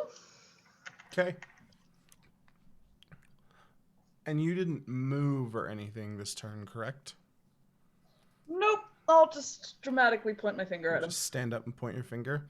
Okay, Mhm. so those of you in the apartment, for just a moment, the apartment fills with the sounds of the symphony. And then a small sphere of blue light glows at the end of Denver's finger and launches toward the robot. Because you didn't move, you bypassed the robot's 20 points of armor and turned the robot into a smoking husk of useless robotness with that 32. So, no more robot. He is very dead. Okay. Next person on the docket is Jack, who has a shaken and a wound. His regeneration is going to kick in. He gets to roll once per minute. So, It has not been a minute. not been a minute. Nope. Every round is 6 seconds. It's true. One more level and he could have gone every round. But he's going to try to force control the soldiers that are coming in. Kind of like, because force control is kind of like Green Lantern's ring. He creates these objects of force. So he's going to try to hold them like bound as if they're tied up. So it's going to be opposed strength. Okay. Set your target number.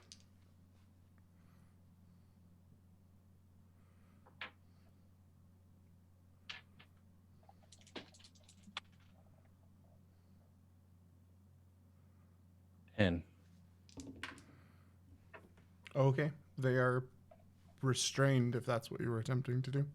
yes, and I want to ask him You what can't do that this turn. Okay. Well, they're You can held. bind them this turn. They are bound. Okay, they are bound. As the robot husks out and the other two are bound, the guys in the parking lot don't come up and combat will end. And so here's the interesting thing. You guys, as players, know that Gabby was shot out of the sky and crashed. You guys, as characters, do not know that Gabby was shot out of the sky and crashed. I have heightened hearing. No way. I wouldn't have heard Not it. that far. Okay, I'm just checking. Yeah, I don't know. not that far. And not having Okay. ducked in cover with a railgun going off in the room. Yeah. So, Mhm. you guys are in the apartment with two bound dudes. Jack, you will have to essentially focus on keeping them bound. What do the rest of the four of you want to do? I am going to heal Jack while we're here. Okay. Give me the roll. And then for clarity's sake, for people watching, because it has come up in our chat, Suede uses a certain healing power, but we're using the superhero's healing powers, and so we're just going as superhero healing is written, the actual healing super, rather than the spell/power in Suede itself. So, because I will get emails. It will happen. So that's a -1 because one wound. That's Mhm. right, isn't it? Yep. So that's a 4. He's That's fine. Yep. Okay, so that shadowy, laden, golden light pulses out over Jack, and he feels better. If no one does anything else, I'm going to run to the window and look outside. I'm gonna step up to the soldiers and ask, how many are outside? There were 5 of us total in the robot.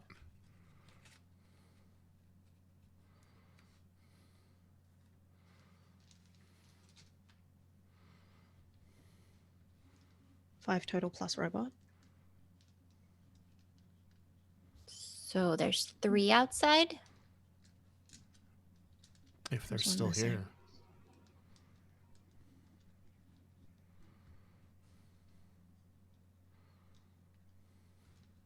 What were your orders? I say behind gritted teeth as I'm holding them. Someone should take away their guns. Give while I me have them. a spirit roll. Don't talk, Jack. 4. Okay. You are barely able to maintain control over this very new power set as you attempt to also interrogate them. We were sent here. Take guns. Taking guns. If that's a thing. Yeah, I'm trying to think. You literally have put a force field around them. Your friends can't reach through to get the no. gun. Yeah, Okay. they're just inside the force field. So, like, Audrey reaches. You just have I've to had think of this one. If it's Not like gonna Green work. Lantern, the green hand holding it. I mean, the gun would still be in their hand against their chest. Like, the hand would be around it. Mm-hmm.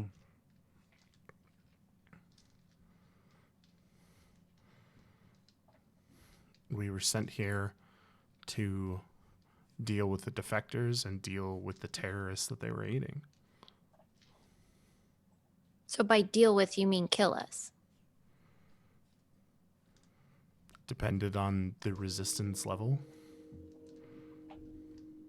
You didn't try knocking on the door. You didn't have a choice. You did have a choice. You did not have to you didn't have to do that. And he sort of inclines his head at the robot. No, I That think was- we had to do that. We Did had you to do see that how much it one. was shooting up the apartment and we that- were next? That was after the shooting. You don't bring something like that to a party where you might want to talk to the people and ask them to come nicely.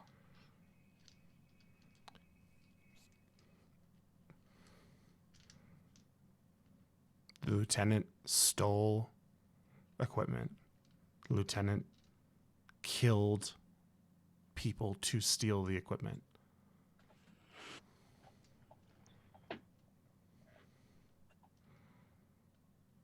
You live in a world where you think that you're the ones that we cared about, that you were the ones who were important.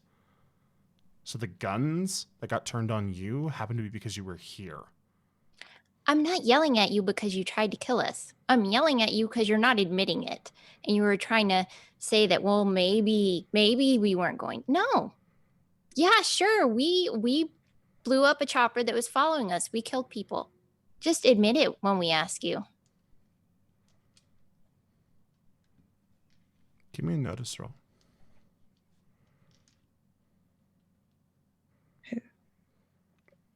Whoever. As long as you're not Gabby and Jack is too focused. heavily wounded.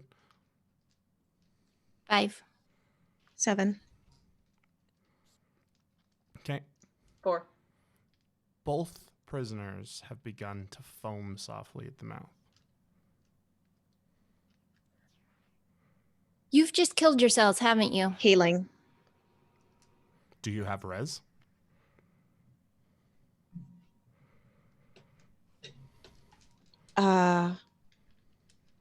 I think I do.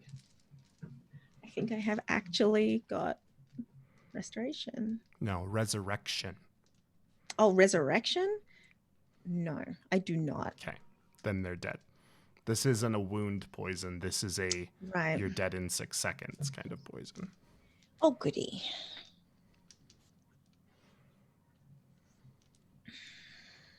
These are the kind of nut jobs we're dealing with. We were just going to tie them up and leave them here, but no. Let's go find Gabby. And the aliens Kind are of breathing worse. heavy because I don't have to hold it up anymore. You have a point, Audrey. We should Are take the out aliens the Blue worse? Butterfly organization and the aliens. Because they don't Aliens seem much first. better. But Oh. Jim, Steve. Jim I Steve suppose is it I don't know one this, of the sorry. people that were... What? I wasn't at this. Jim Steve was following us. Where is Gabby? I'm going to look out the window, look down because I know there was shooting because I had the choice of who I was going to heal. Are they still there? No, they've gone. Okay. Gonna fly out Okay. and see what I see. There is a broken window in an apartment building that way. Gonna fly that way. Okay. You fly that way. You land in the apartment building. There is a blood spatter on the wall, and there is a blood trail leading out of the doorway. But there is no Gabby. A drag trail Mhm. or a great. Or like a lifted and carried and the blood kind of dripped sort of trail. How far out the door until it stops? It makes its way into the elevator. Fly back out, look at door, front door, back door, front door. Okay. Nearest door. There is blood out the back door, and it stops at the curb.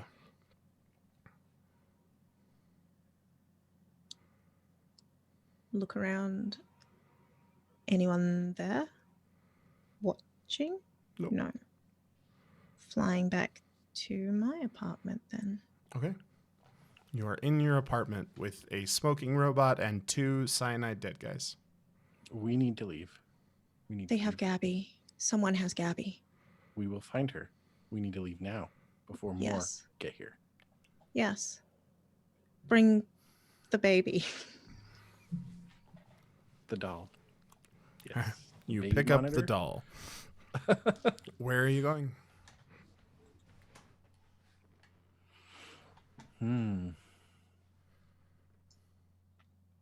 Roof? No, down. You can't fly. Yeah, I know. Paul. I could probably fly her. I carry Explosion. Gabby. There was an explosion. Yeah. Flying out again. Can you fly, Jack? I think I can manage a flight spell. Should we follow after Audrey then? I mean, might as well in case she needs backup. Okay. So, Jack, you have plenty of time to cast flight. So you cast flight. You once again turn into a seagull. No, that's shape change. I did not cast shape hate the change. sorcery power more than I hate most things. Margaret, you grab Denver, and you guys follow after Audrey to the smoke that is dissipating in the sky. Scattered on several buildings below are large hunks of rent metal, burning equipment. Are there any bodies or body? You do not Parts. find any.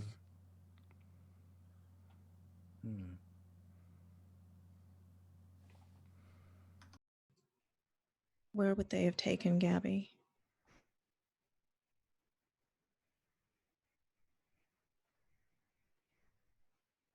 Anyone can answer. It depends Mhm. on who has her. Yeah, if it's I mean, we a- don't know that the blue butterfly found her.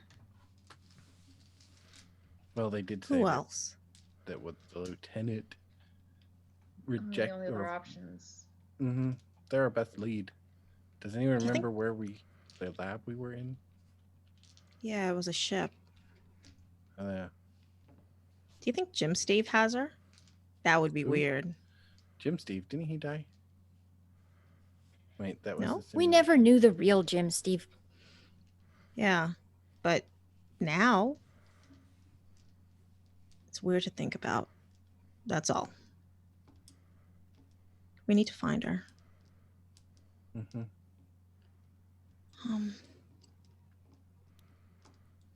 If you're not The other Gabby, option would be If you're not Gabby, go ahead and take your headphones off and take your break.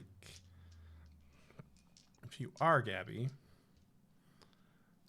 we will have a moment. You wake up. You're in some kind of hospital bed. You have an IV in you.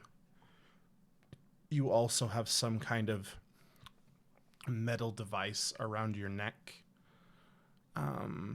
that you can feel has just slight prongs that are poking into the skin of your neck. Like a medical device or Like a something collar, else? like almost like a collar. You hear voices, just kind of soft voices. You hear the beeping of medical instruments. You hear, all of that. And after a few moments, you hear a door open, and a man enters the room and stands at the foot of your bed. And then he walks up and stands near your head, and he smiles down at you.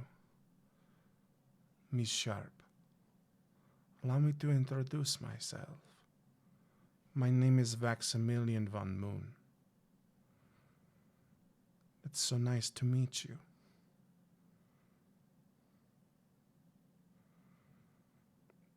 My friends have a distinct interest in you, as does it appear several other factions. I'm just glad I got to you first. Who are your friends?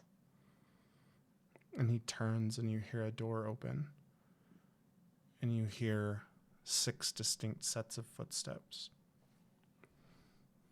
And standing at the foot of the bed, as kind of Von Moon reaches over and presses that button that, raises up the hospital bed, is Quantum, Audrey's 3 kids, and 2 people you've never seen.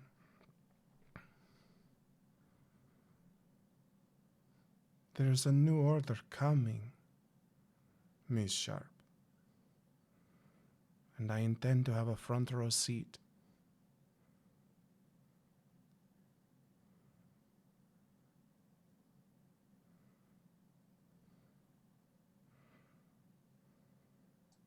What is it you have around my neck here? A nullifier.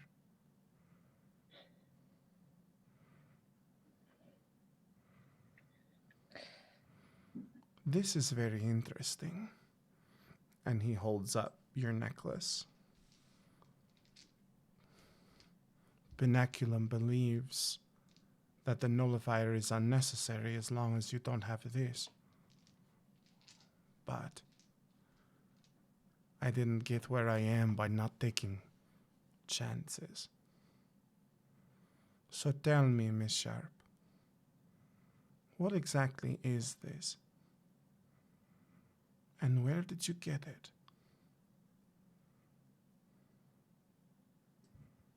I don't know what it is. I got it in Scotland. In Scotland.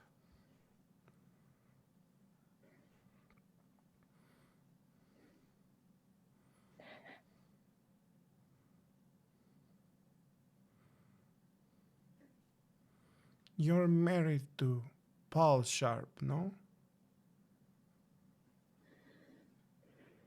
Yes. He's an interesting man, Paul.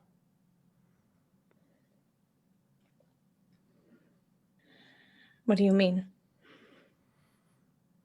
He's a man who values making someone very specific happy. You. And keeping you very safe.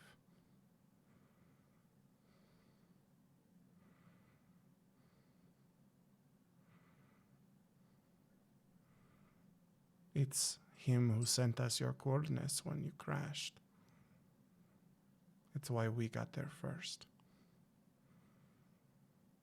Because he knew what Le Papillon Bleu would do if they got you. And apparently, your other friends are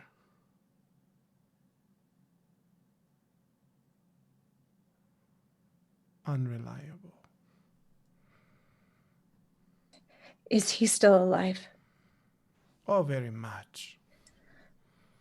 He's currently proving his loyalty to us. Why? Why would he help you? And she looks at Quantum.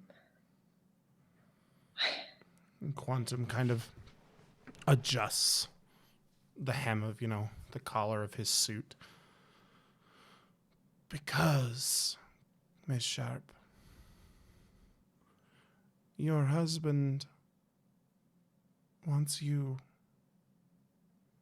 to be happy. And he steps up and he rests his hands on your stomach. He wants you both to be happy.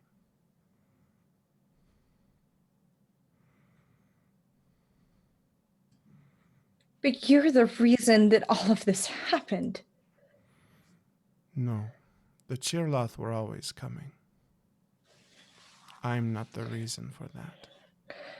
You stole everything I remember from my life. It's gone. And what if I told you I could give it back?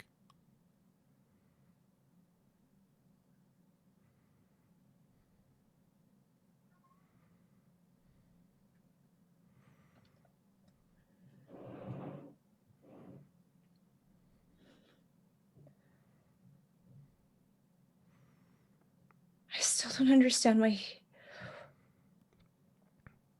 No. Why don't you ask him yourself, Miss Sharp? And Von Moon walks over and sets his hand on a panel and types in some codes. And you hear a phone ringing. And it rings a few times. And then you hear a ragged voice. This is Sharp. Mr. Sharp, there's someone here who'd like to say hello to you.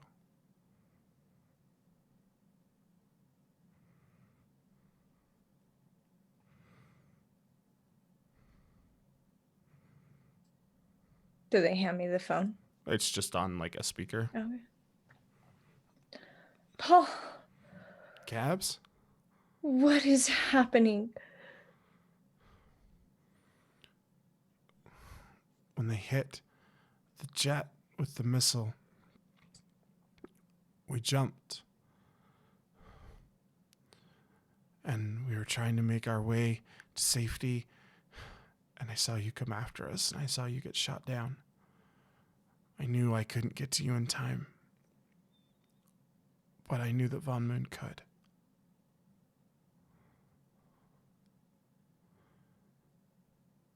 Gabby, there's something I haven't told you.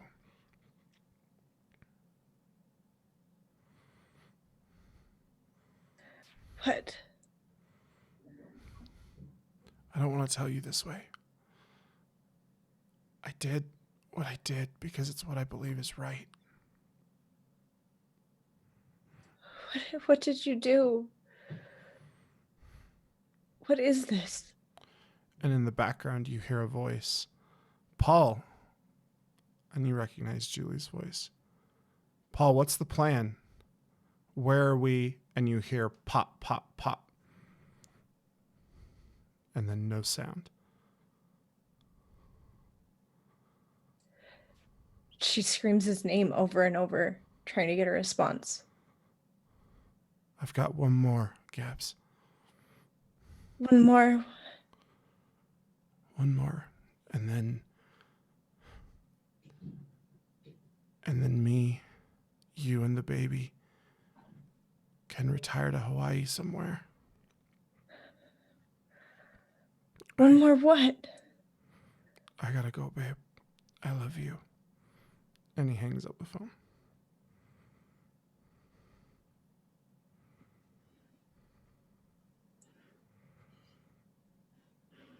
And Quantum steps up next to Von Moon. The Cheerloth are coming. Miss Sharp. And you and your friends, these sentinels of Earth, you can stand if you want to. or you can accept that apocalypse comes. Your husband made a choice for you and your unborn child.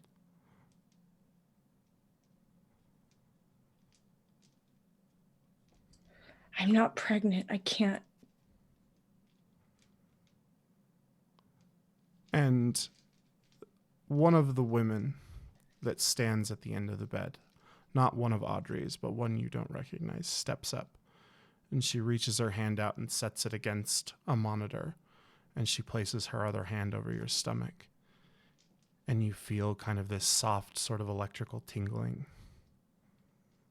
And you look up. And there on the monitor is an ultrasound. And there is indeed a baby on that monitor. You are Miss Sharp. Congratulations.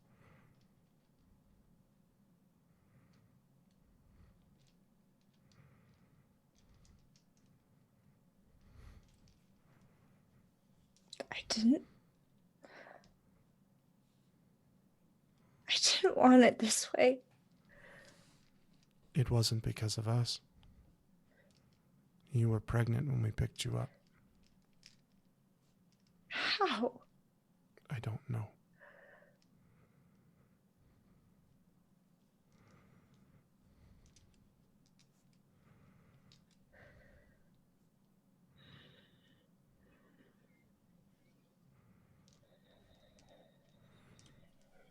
Your husband's made a decision, Miss Sharp.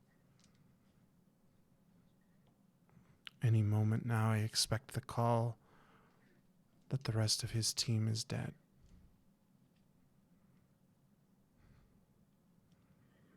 And the house has been set aside for you in any state that you want in the U.S. And you can retire and live a life safe with your child.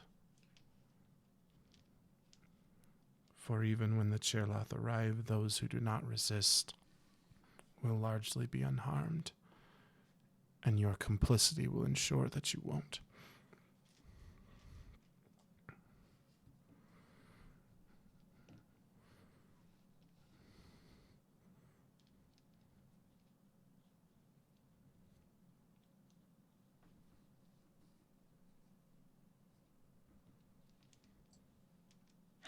I am so tired of other people making decisions for me. You get to make this one.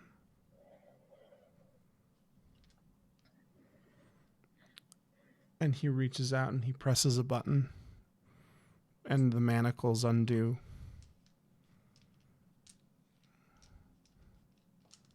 And he looks to you. And he kind of nods, and the 6 aliens walk from the room. And Von Moon turns and looks at you. I'll leave this here, Miss Sharp. And when I leave, your nullifier will deactivate. The choice is yours. When your husband has confirmed his kill, that phone will ring and he'll tell you where to meet him. Or you can go. The Chirlath are almost here.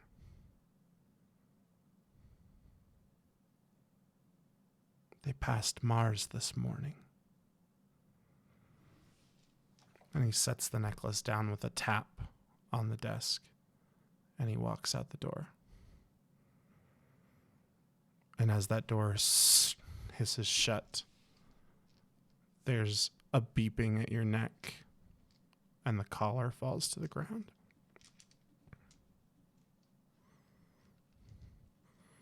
The phone on the desk rings.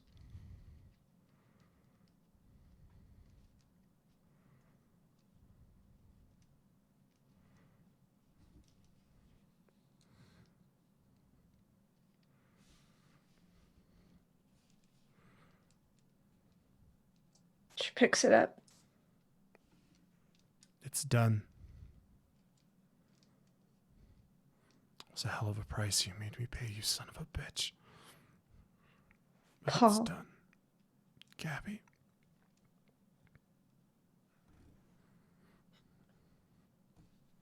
This isn't what I wanted. All I want is you safe. All I want is our family to be safe, Gabs. Gabby, we're gonna have a baby. I don't understand how. I don't either.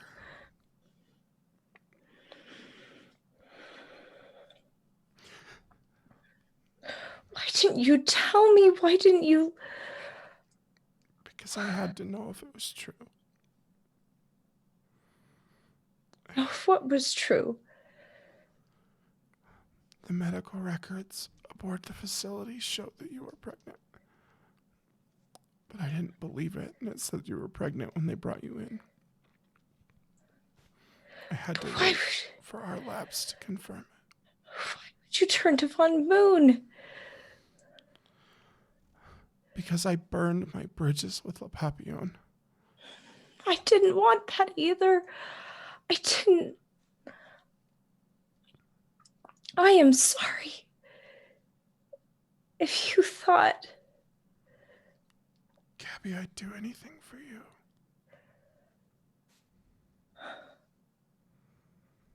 So we're just gonna let the world burn? For 3 of us? No. More will be safe. But we'll be 3 who are guaranteed.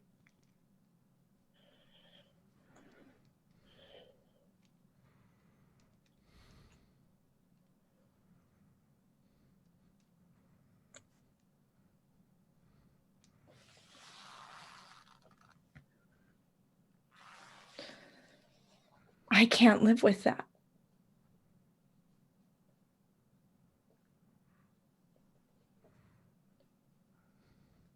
I can't stand by when I can do what I can do.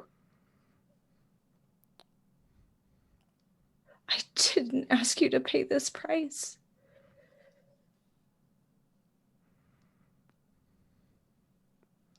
And the line goes dead.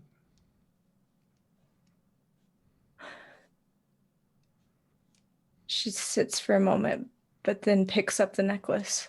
Okay. You feel a surge of power in your hand. And you hear a soft whisper in your ear. I will look after the child. You belong to Kresnak now. Your friends are looking for you. Where do I go? You will go to a plot appropriate place because they hadn't decided where they were going. But I will bring them back in. Okay, I needed that laugh.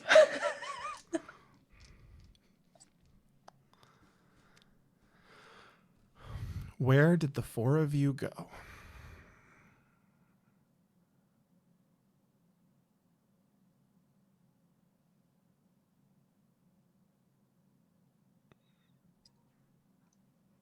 Out to the ocean?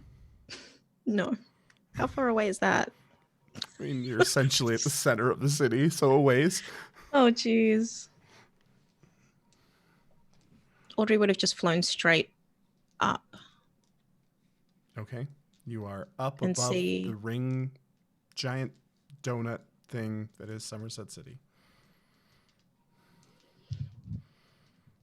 Anything look particularly significant? From a mile in the sky to where you can see the So City? No.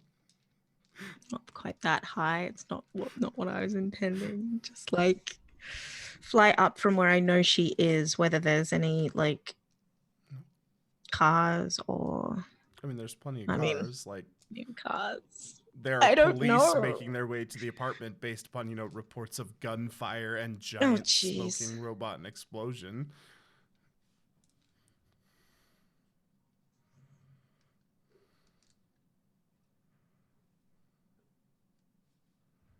Where would they have taken her?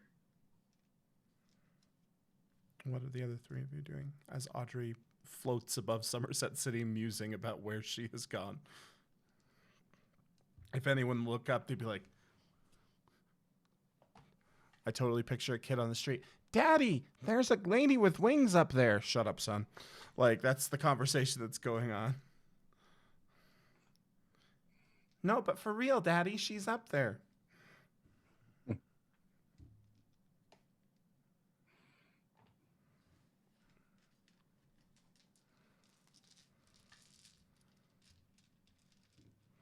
Margaret's gonna fly up closer to Audrey.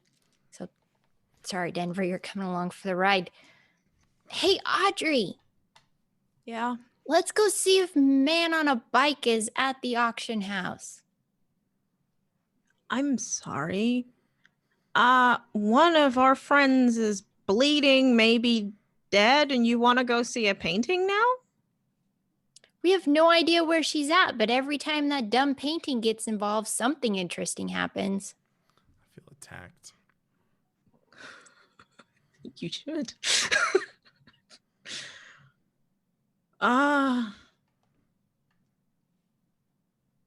Got any better ideas? No? Let's go. We'll have to be quick. They'll probably send the cops. What, to Man on a Bike? No, once they see the terrorist with wings at the auction house. Oh. We're not exactly Oh. subtle here. Did Jack have a job No. at the police place? Was that his job? No, where was his job? He never said. You didn't have one. They hadn't placed you yet.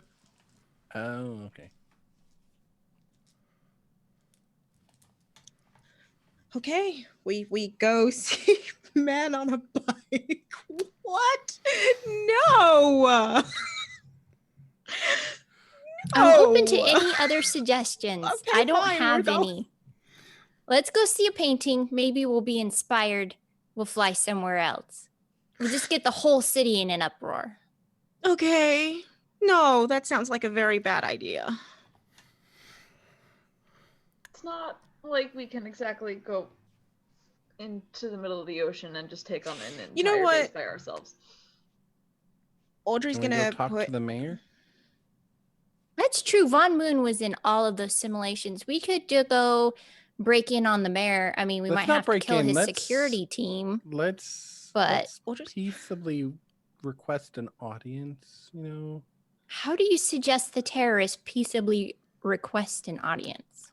Let's Do you be think super Audrey- clear. Let's rewind a little bit. La Papillon Bleu is not associated with Somerset City. You guys No. all know that. It's not associated Yes. with any government entity. You all know that. So, the only people regarding you as terrorists at this point was La Papillon Bleu. Mm-hmm. Yes. Until And- the police show up at our apartment. I mean, even if Le Papillon Bleu got rid of the bodies, the apartment's still pretty shot to heck. But That is also true. the city's, there was a quite dramatic Helicopter crash in the catastrophe middle of it. Of course, that's not in the connected last with us yet. few weeks or month. The city's still trying to come to terms what's going on. Four of us Yeah. just flew to City Hall. They might want to ask some questions. I'm gonna put my hand on my necklace and say, "Hey, do you know where Gabby is? You get no response. Worth a try." Okay, if y'all want to fly to City Hall, that's fine. Let's go. Let's go somewhere. Look, oh, why would we go to City Hall? That's what Jack suggested. Jack, why would we go to City Hall? Let's get some people on our side to help. Denver.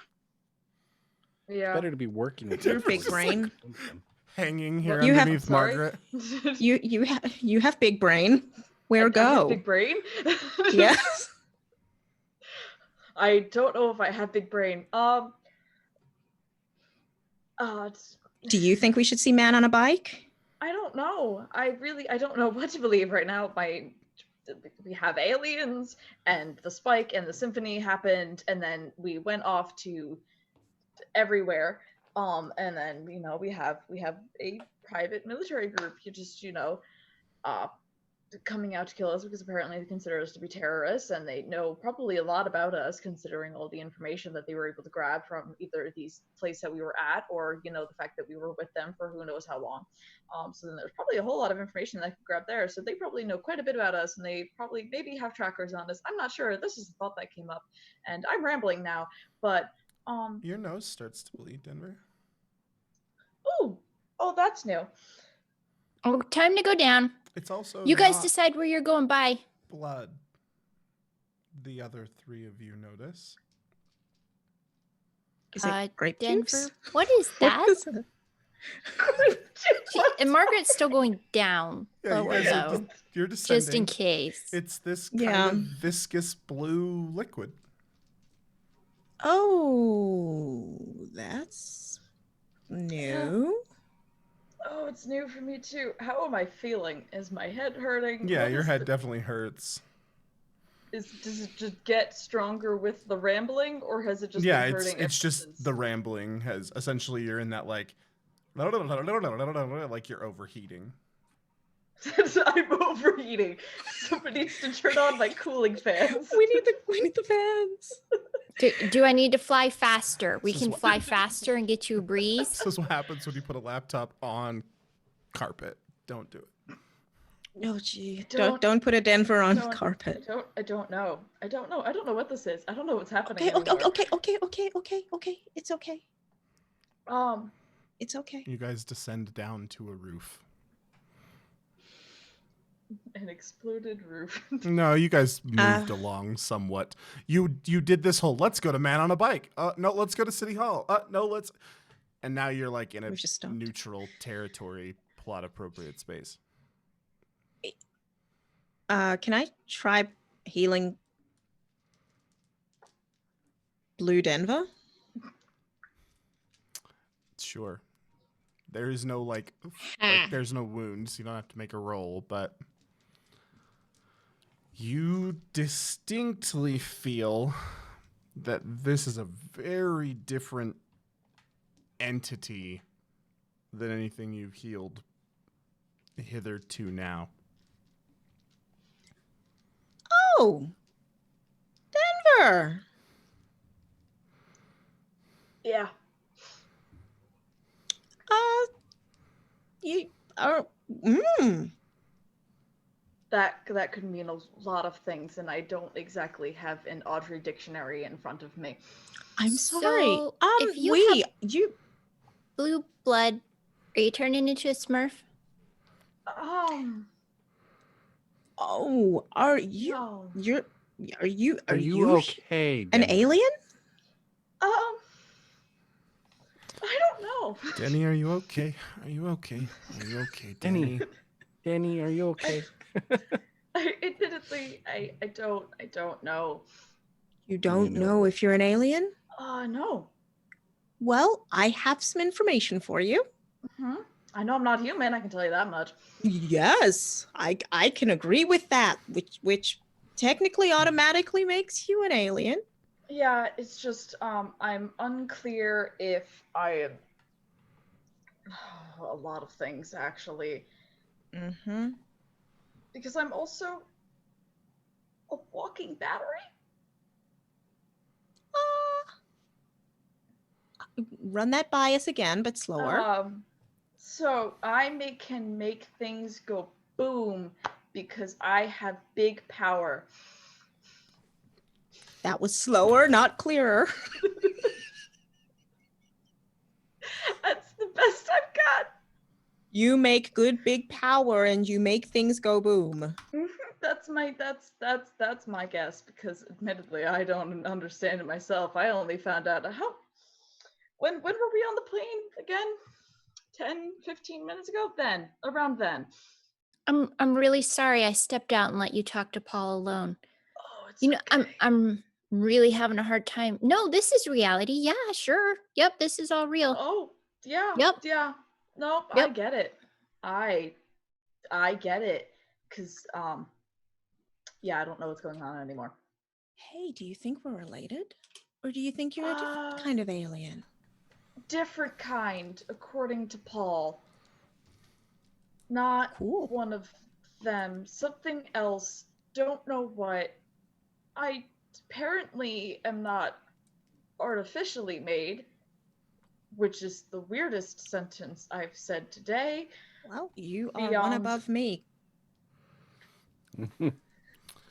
You have we can just be expanded weird hearing, together. right, Audrey? I do. Give me notice roll with whatever that bonus is. Uh-oh. Danny, are you okay? 7. Okay. There is a television on in the condo building below you. You can make out a emergency news broadcast. Oh no. Defense satellites in orbit of Earth have picked up transmissions from just beyond Mars. Oh. Hey. Apparently, there is a transmission from just beyond Mars. Danny, do you think it's your people or mine? I don't know. Whose folks are coming? Let me try something. Let me try something. Oh, If please I- don't bleed more. Oh, that's debatable. If I try really hard, No, Can I no, hear not it? too hard. like focusing. Nope. Nope. No. Right? Nope. That's not how that works. Good to know. All right. Cool. Be- What you Can't do hear it. hear Good. as you sit there and Oh. go, is you hear kind of this whoosh, and you all feel a soft, cold breeze. Oh And no. behind you, Time to go. a black glass oval opens.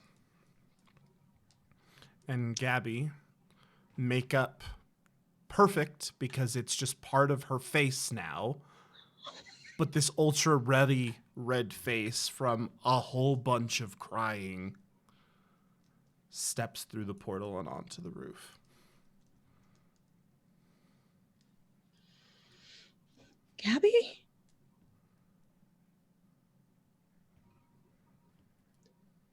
Audrey goes hugs. It's a new thing she's trying. Okay. It's probably going to elicit some more sobbing from Gabby. Gabby collapses into your shoulder and cries more. What happened? Is she bleeding? Nope. Hurt? Nope. I mean, probably emotionally. Your blood was everywhere. What happened? Von Moon. His people fixed me. And Quantum was there. Paul made a deal to protect me.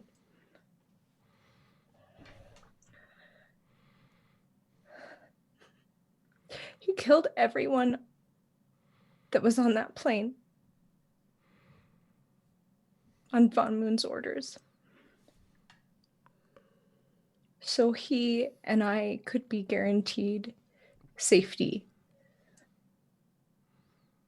with the invasion of whatever is coming.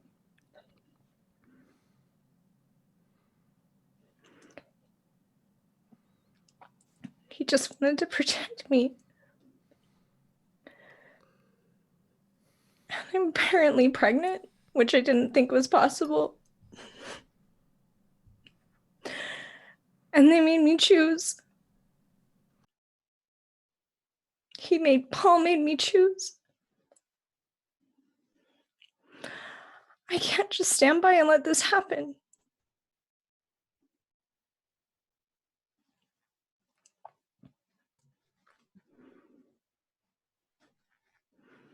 They made you choose? I could have gone with him and been guaranteed safety throughout whatever is going to happen. They said we could raise our child in safety.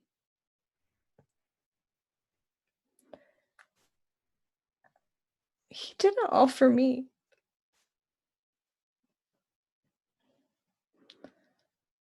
It's not what I wanted. It's what I wanted, but I didn't want it like this.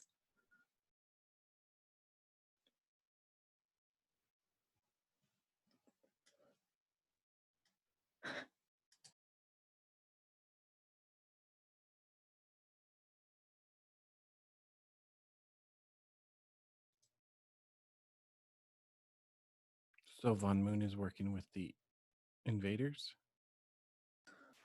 I guess apparently there's several factions that are, I don't know.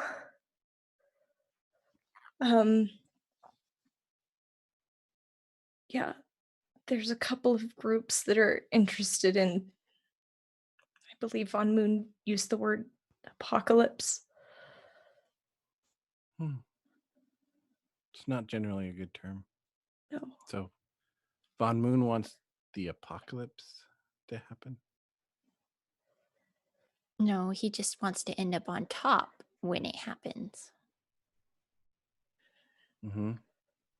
So what is he giving for this deal to make it worthwhile to these aliens? I don't know. All What I does know he is have to the offer? deal that Paul made so we could be safe.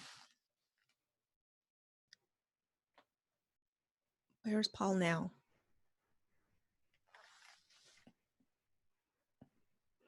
I don't know. He called back to Von Moon after he killed the last crew member from his ship.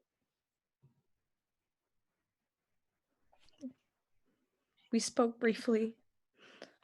I told him I couldn't step away from this with what I have now, and he hung up.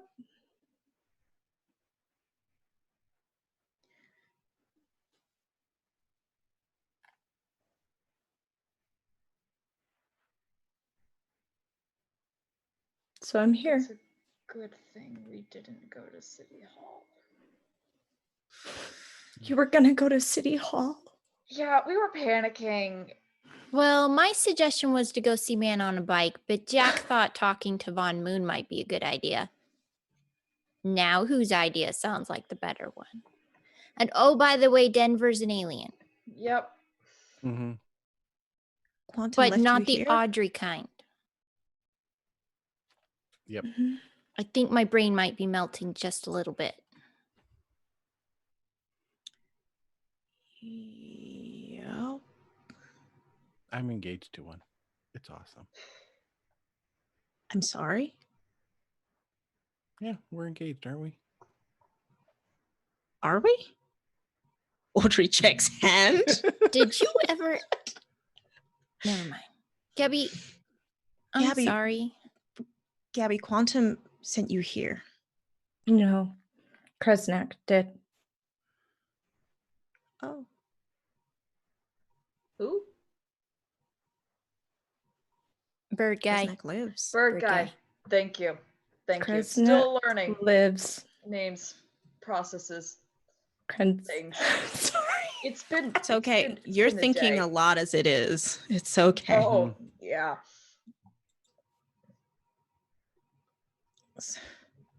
Oh, it's not the bird guy.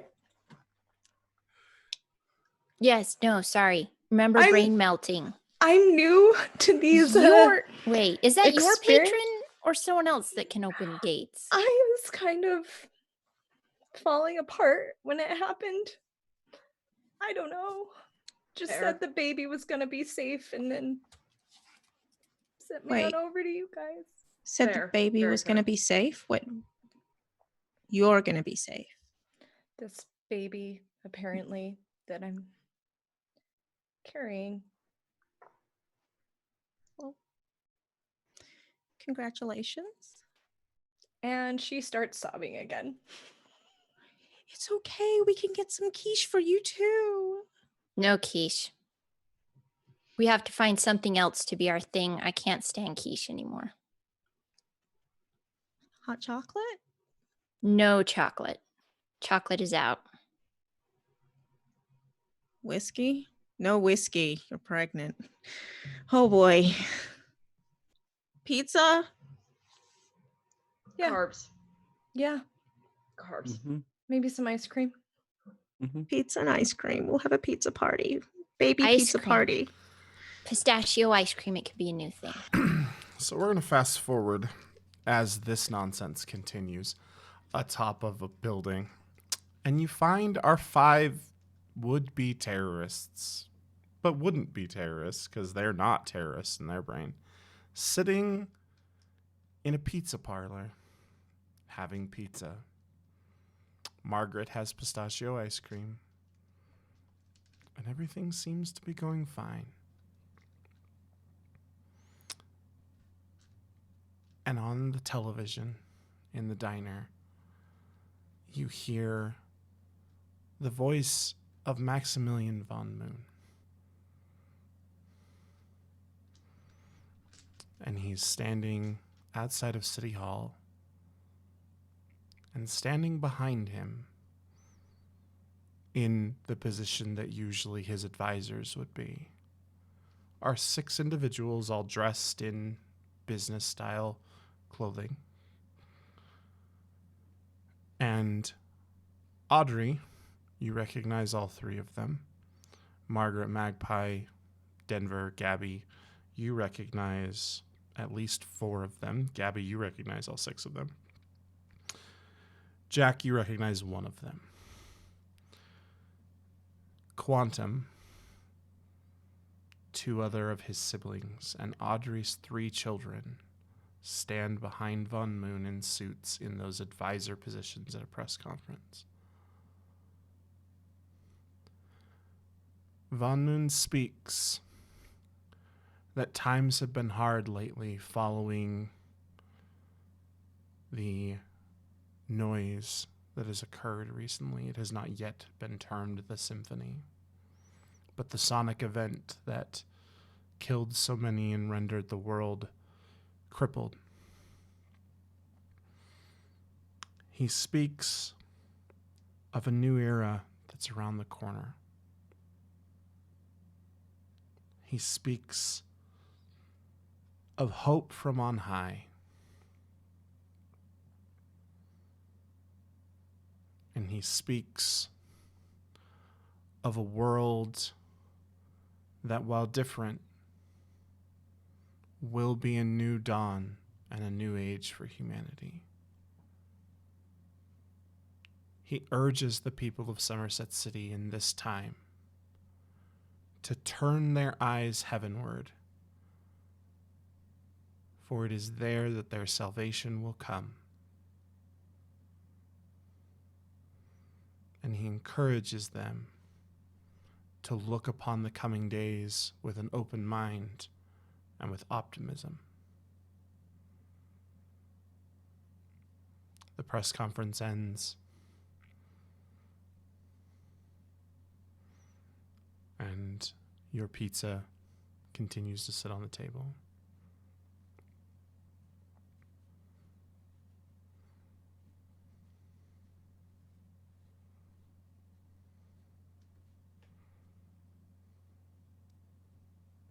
Well, that's depressing. Mm-hmm.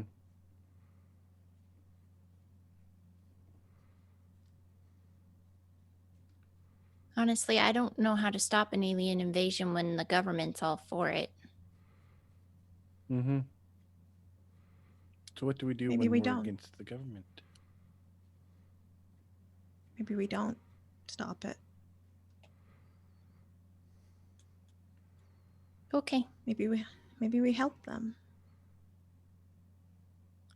We help. To help the What's alien coming? 'Cause I am- invasion. Still going to murder Quantum for what he did to me. That would probably put In us this distinctly moment, against the alien invasion. Magpie, Is that thought Margaret's deepest wish?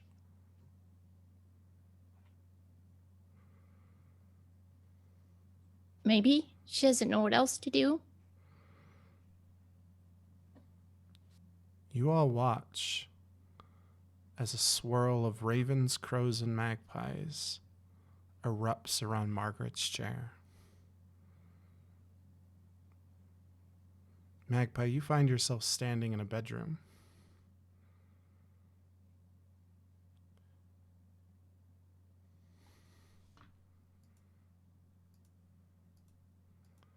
And there is just a variety of things on the walls. You can tell that this is probably the mayor gubernatorial mansion.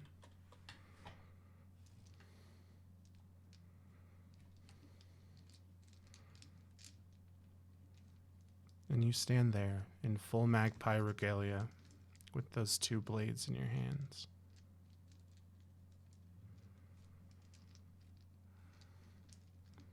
And Krentek stands beside you. And he looks to you.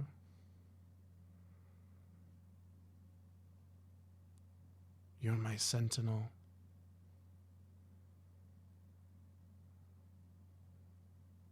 I chose your family a long time ago. And you have always exhibited the most potential of them all.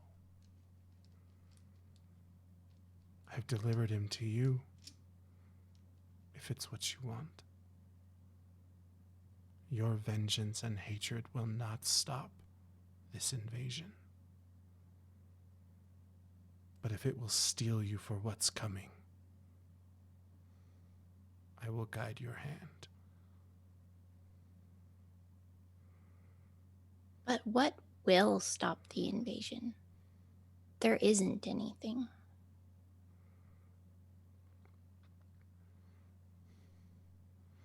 We did not expect humanity's complicity.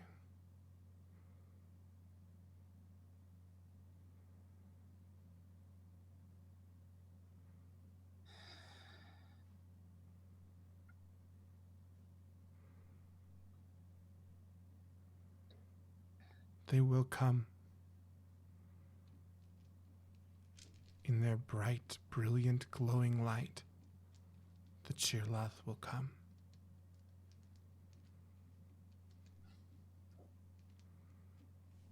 But their victory will not be complete as long as those stand against them.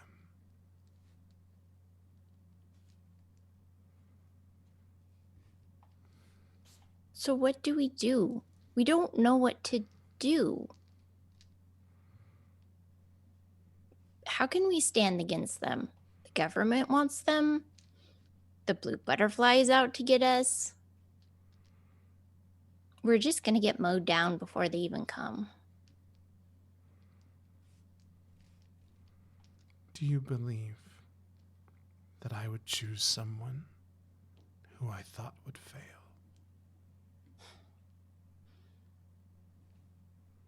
Got captured by an alien, didn't I? Got my head messed with. Would you have preferred that I prevented those things?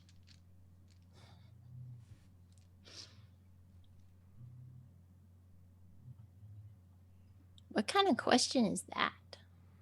It's the question I expect an answer to. Would you, my daughter, have preferred that I prevent those things?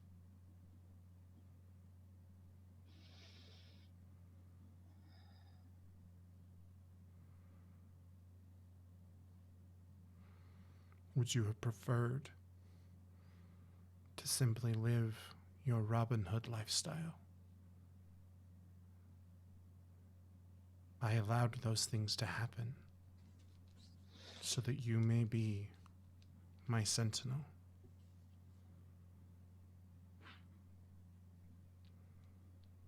But that's just it. Did I live that lifestyle? What did I do? What What was I before that?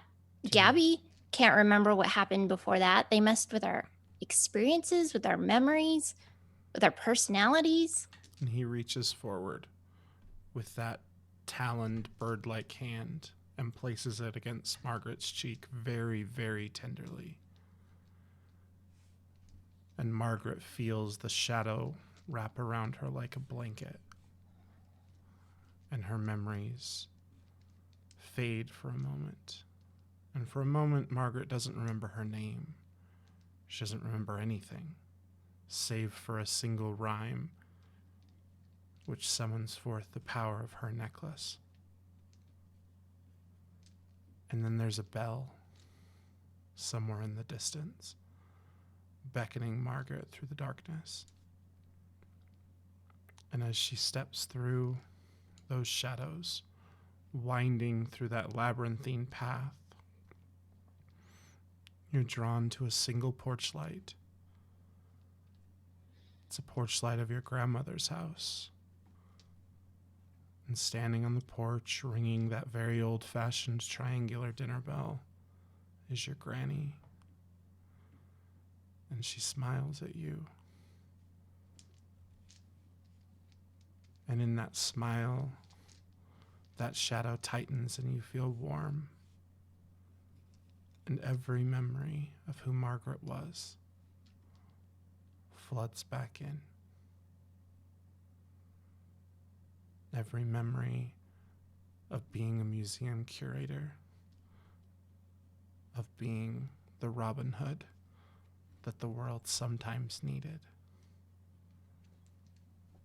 floods in. Every memory of your grandmother's kitchen, every memory of everything.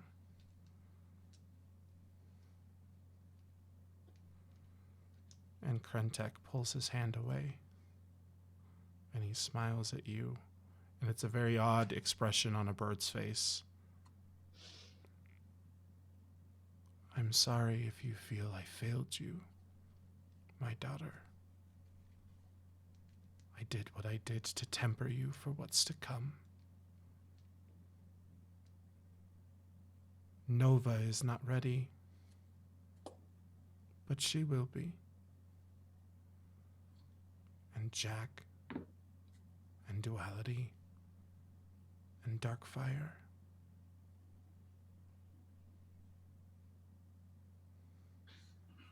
And the Parabola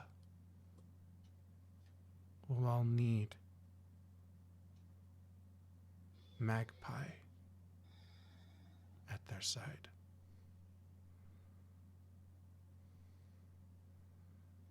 And he leans in and just gently kind of presses that bird-like forehead against Margaret's. I chose you because I love you, my daughter. And if this is what you want, I will guide your hand. Or you can fly out the window like the bird you are. And that breeze rushes again. And Margaret stands there in Quantum's bedroom with daggers in her hands. And she hears footsteps in the hallway.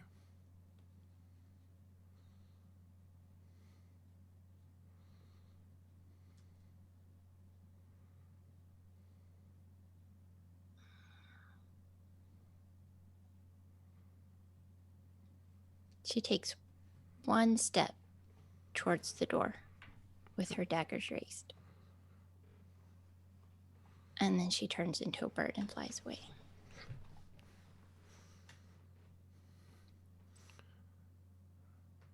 As that bird flies from the window, headed back toward the pizza shop where you all sit,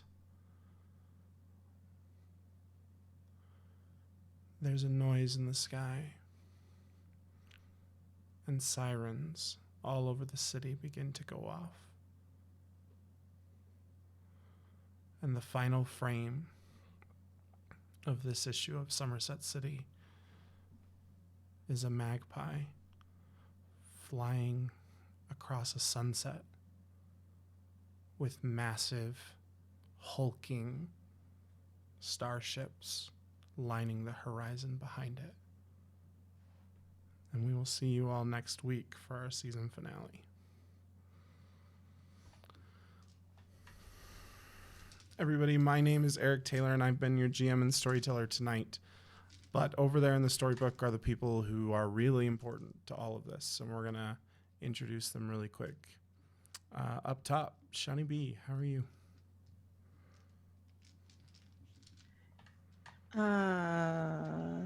Lulled into a gentle sense of weariness by that ending. What it was gently said but dangerous thing.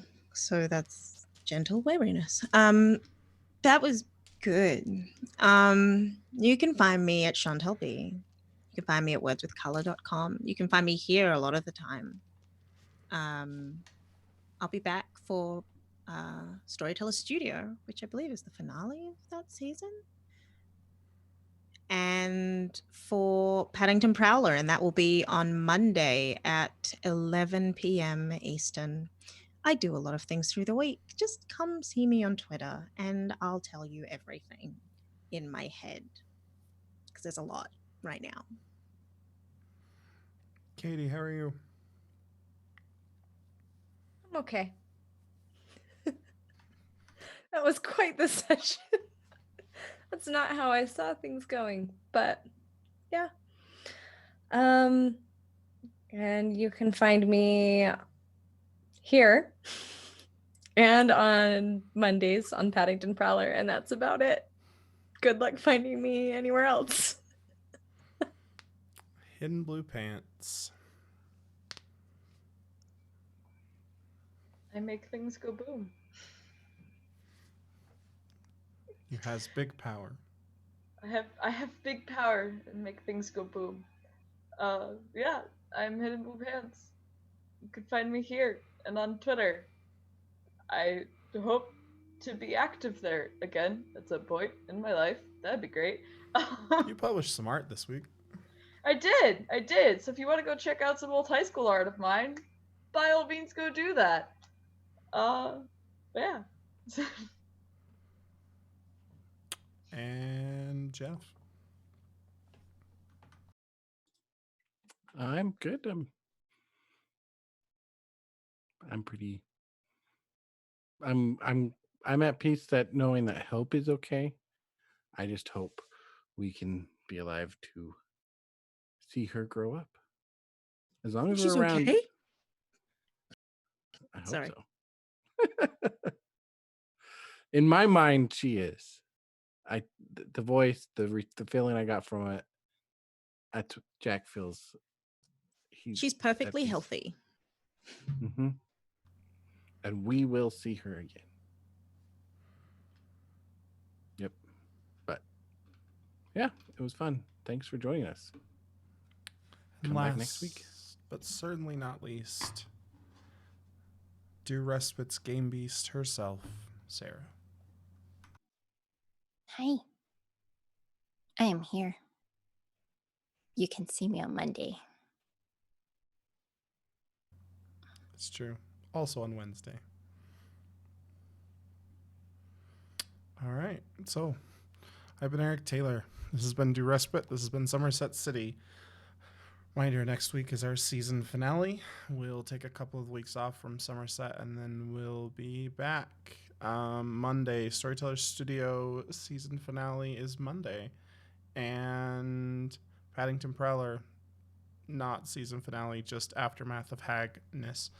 And then Wednesday is the return of Eternium Gate.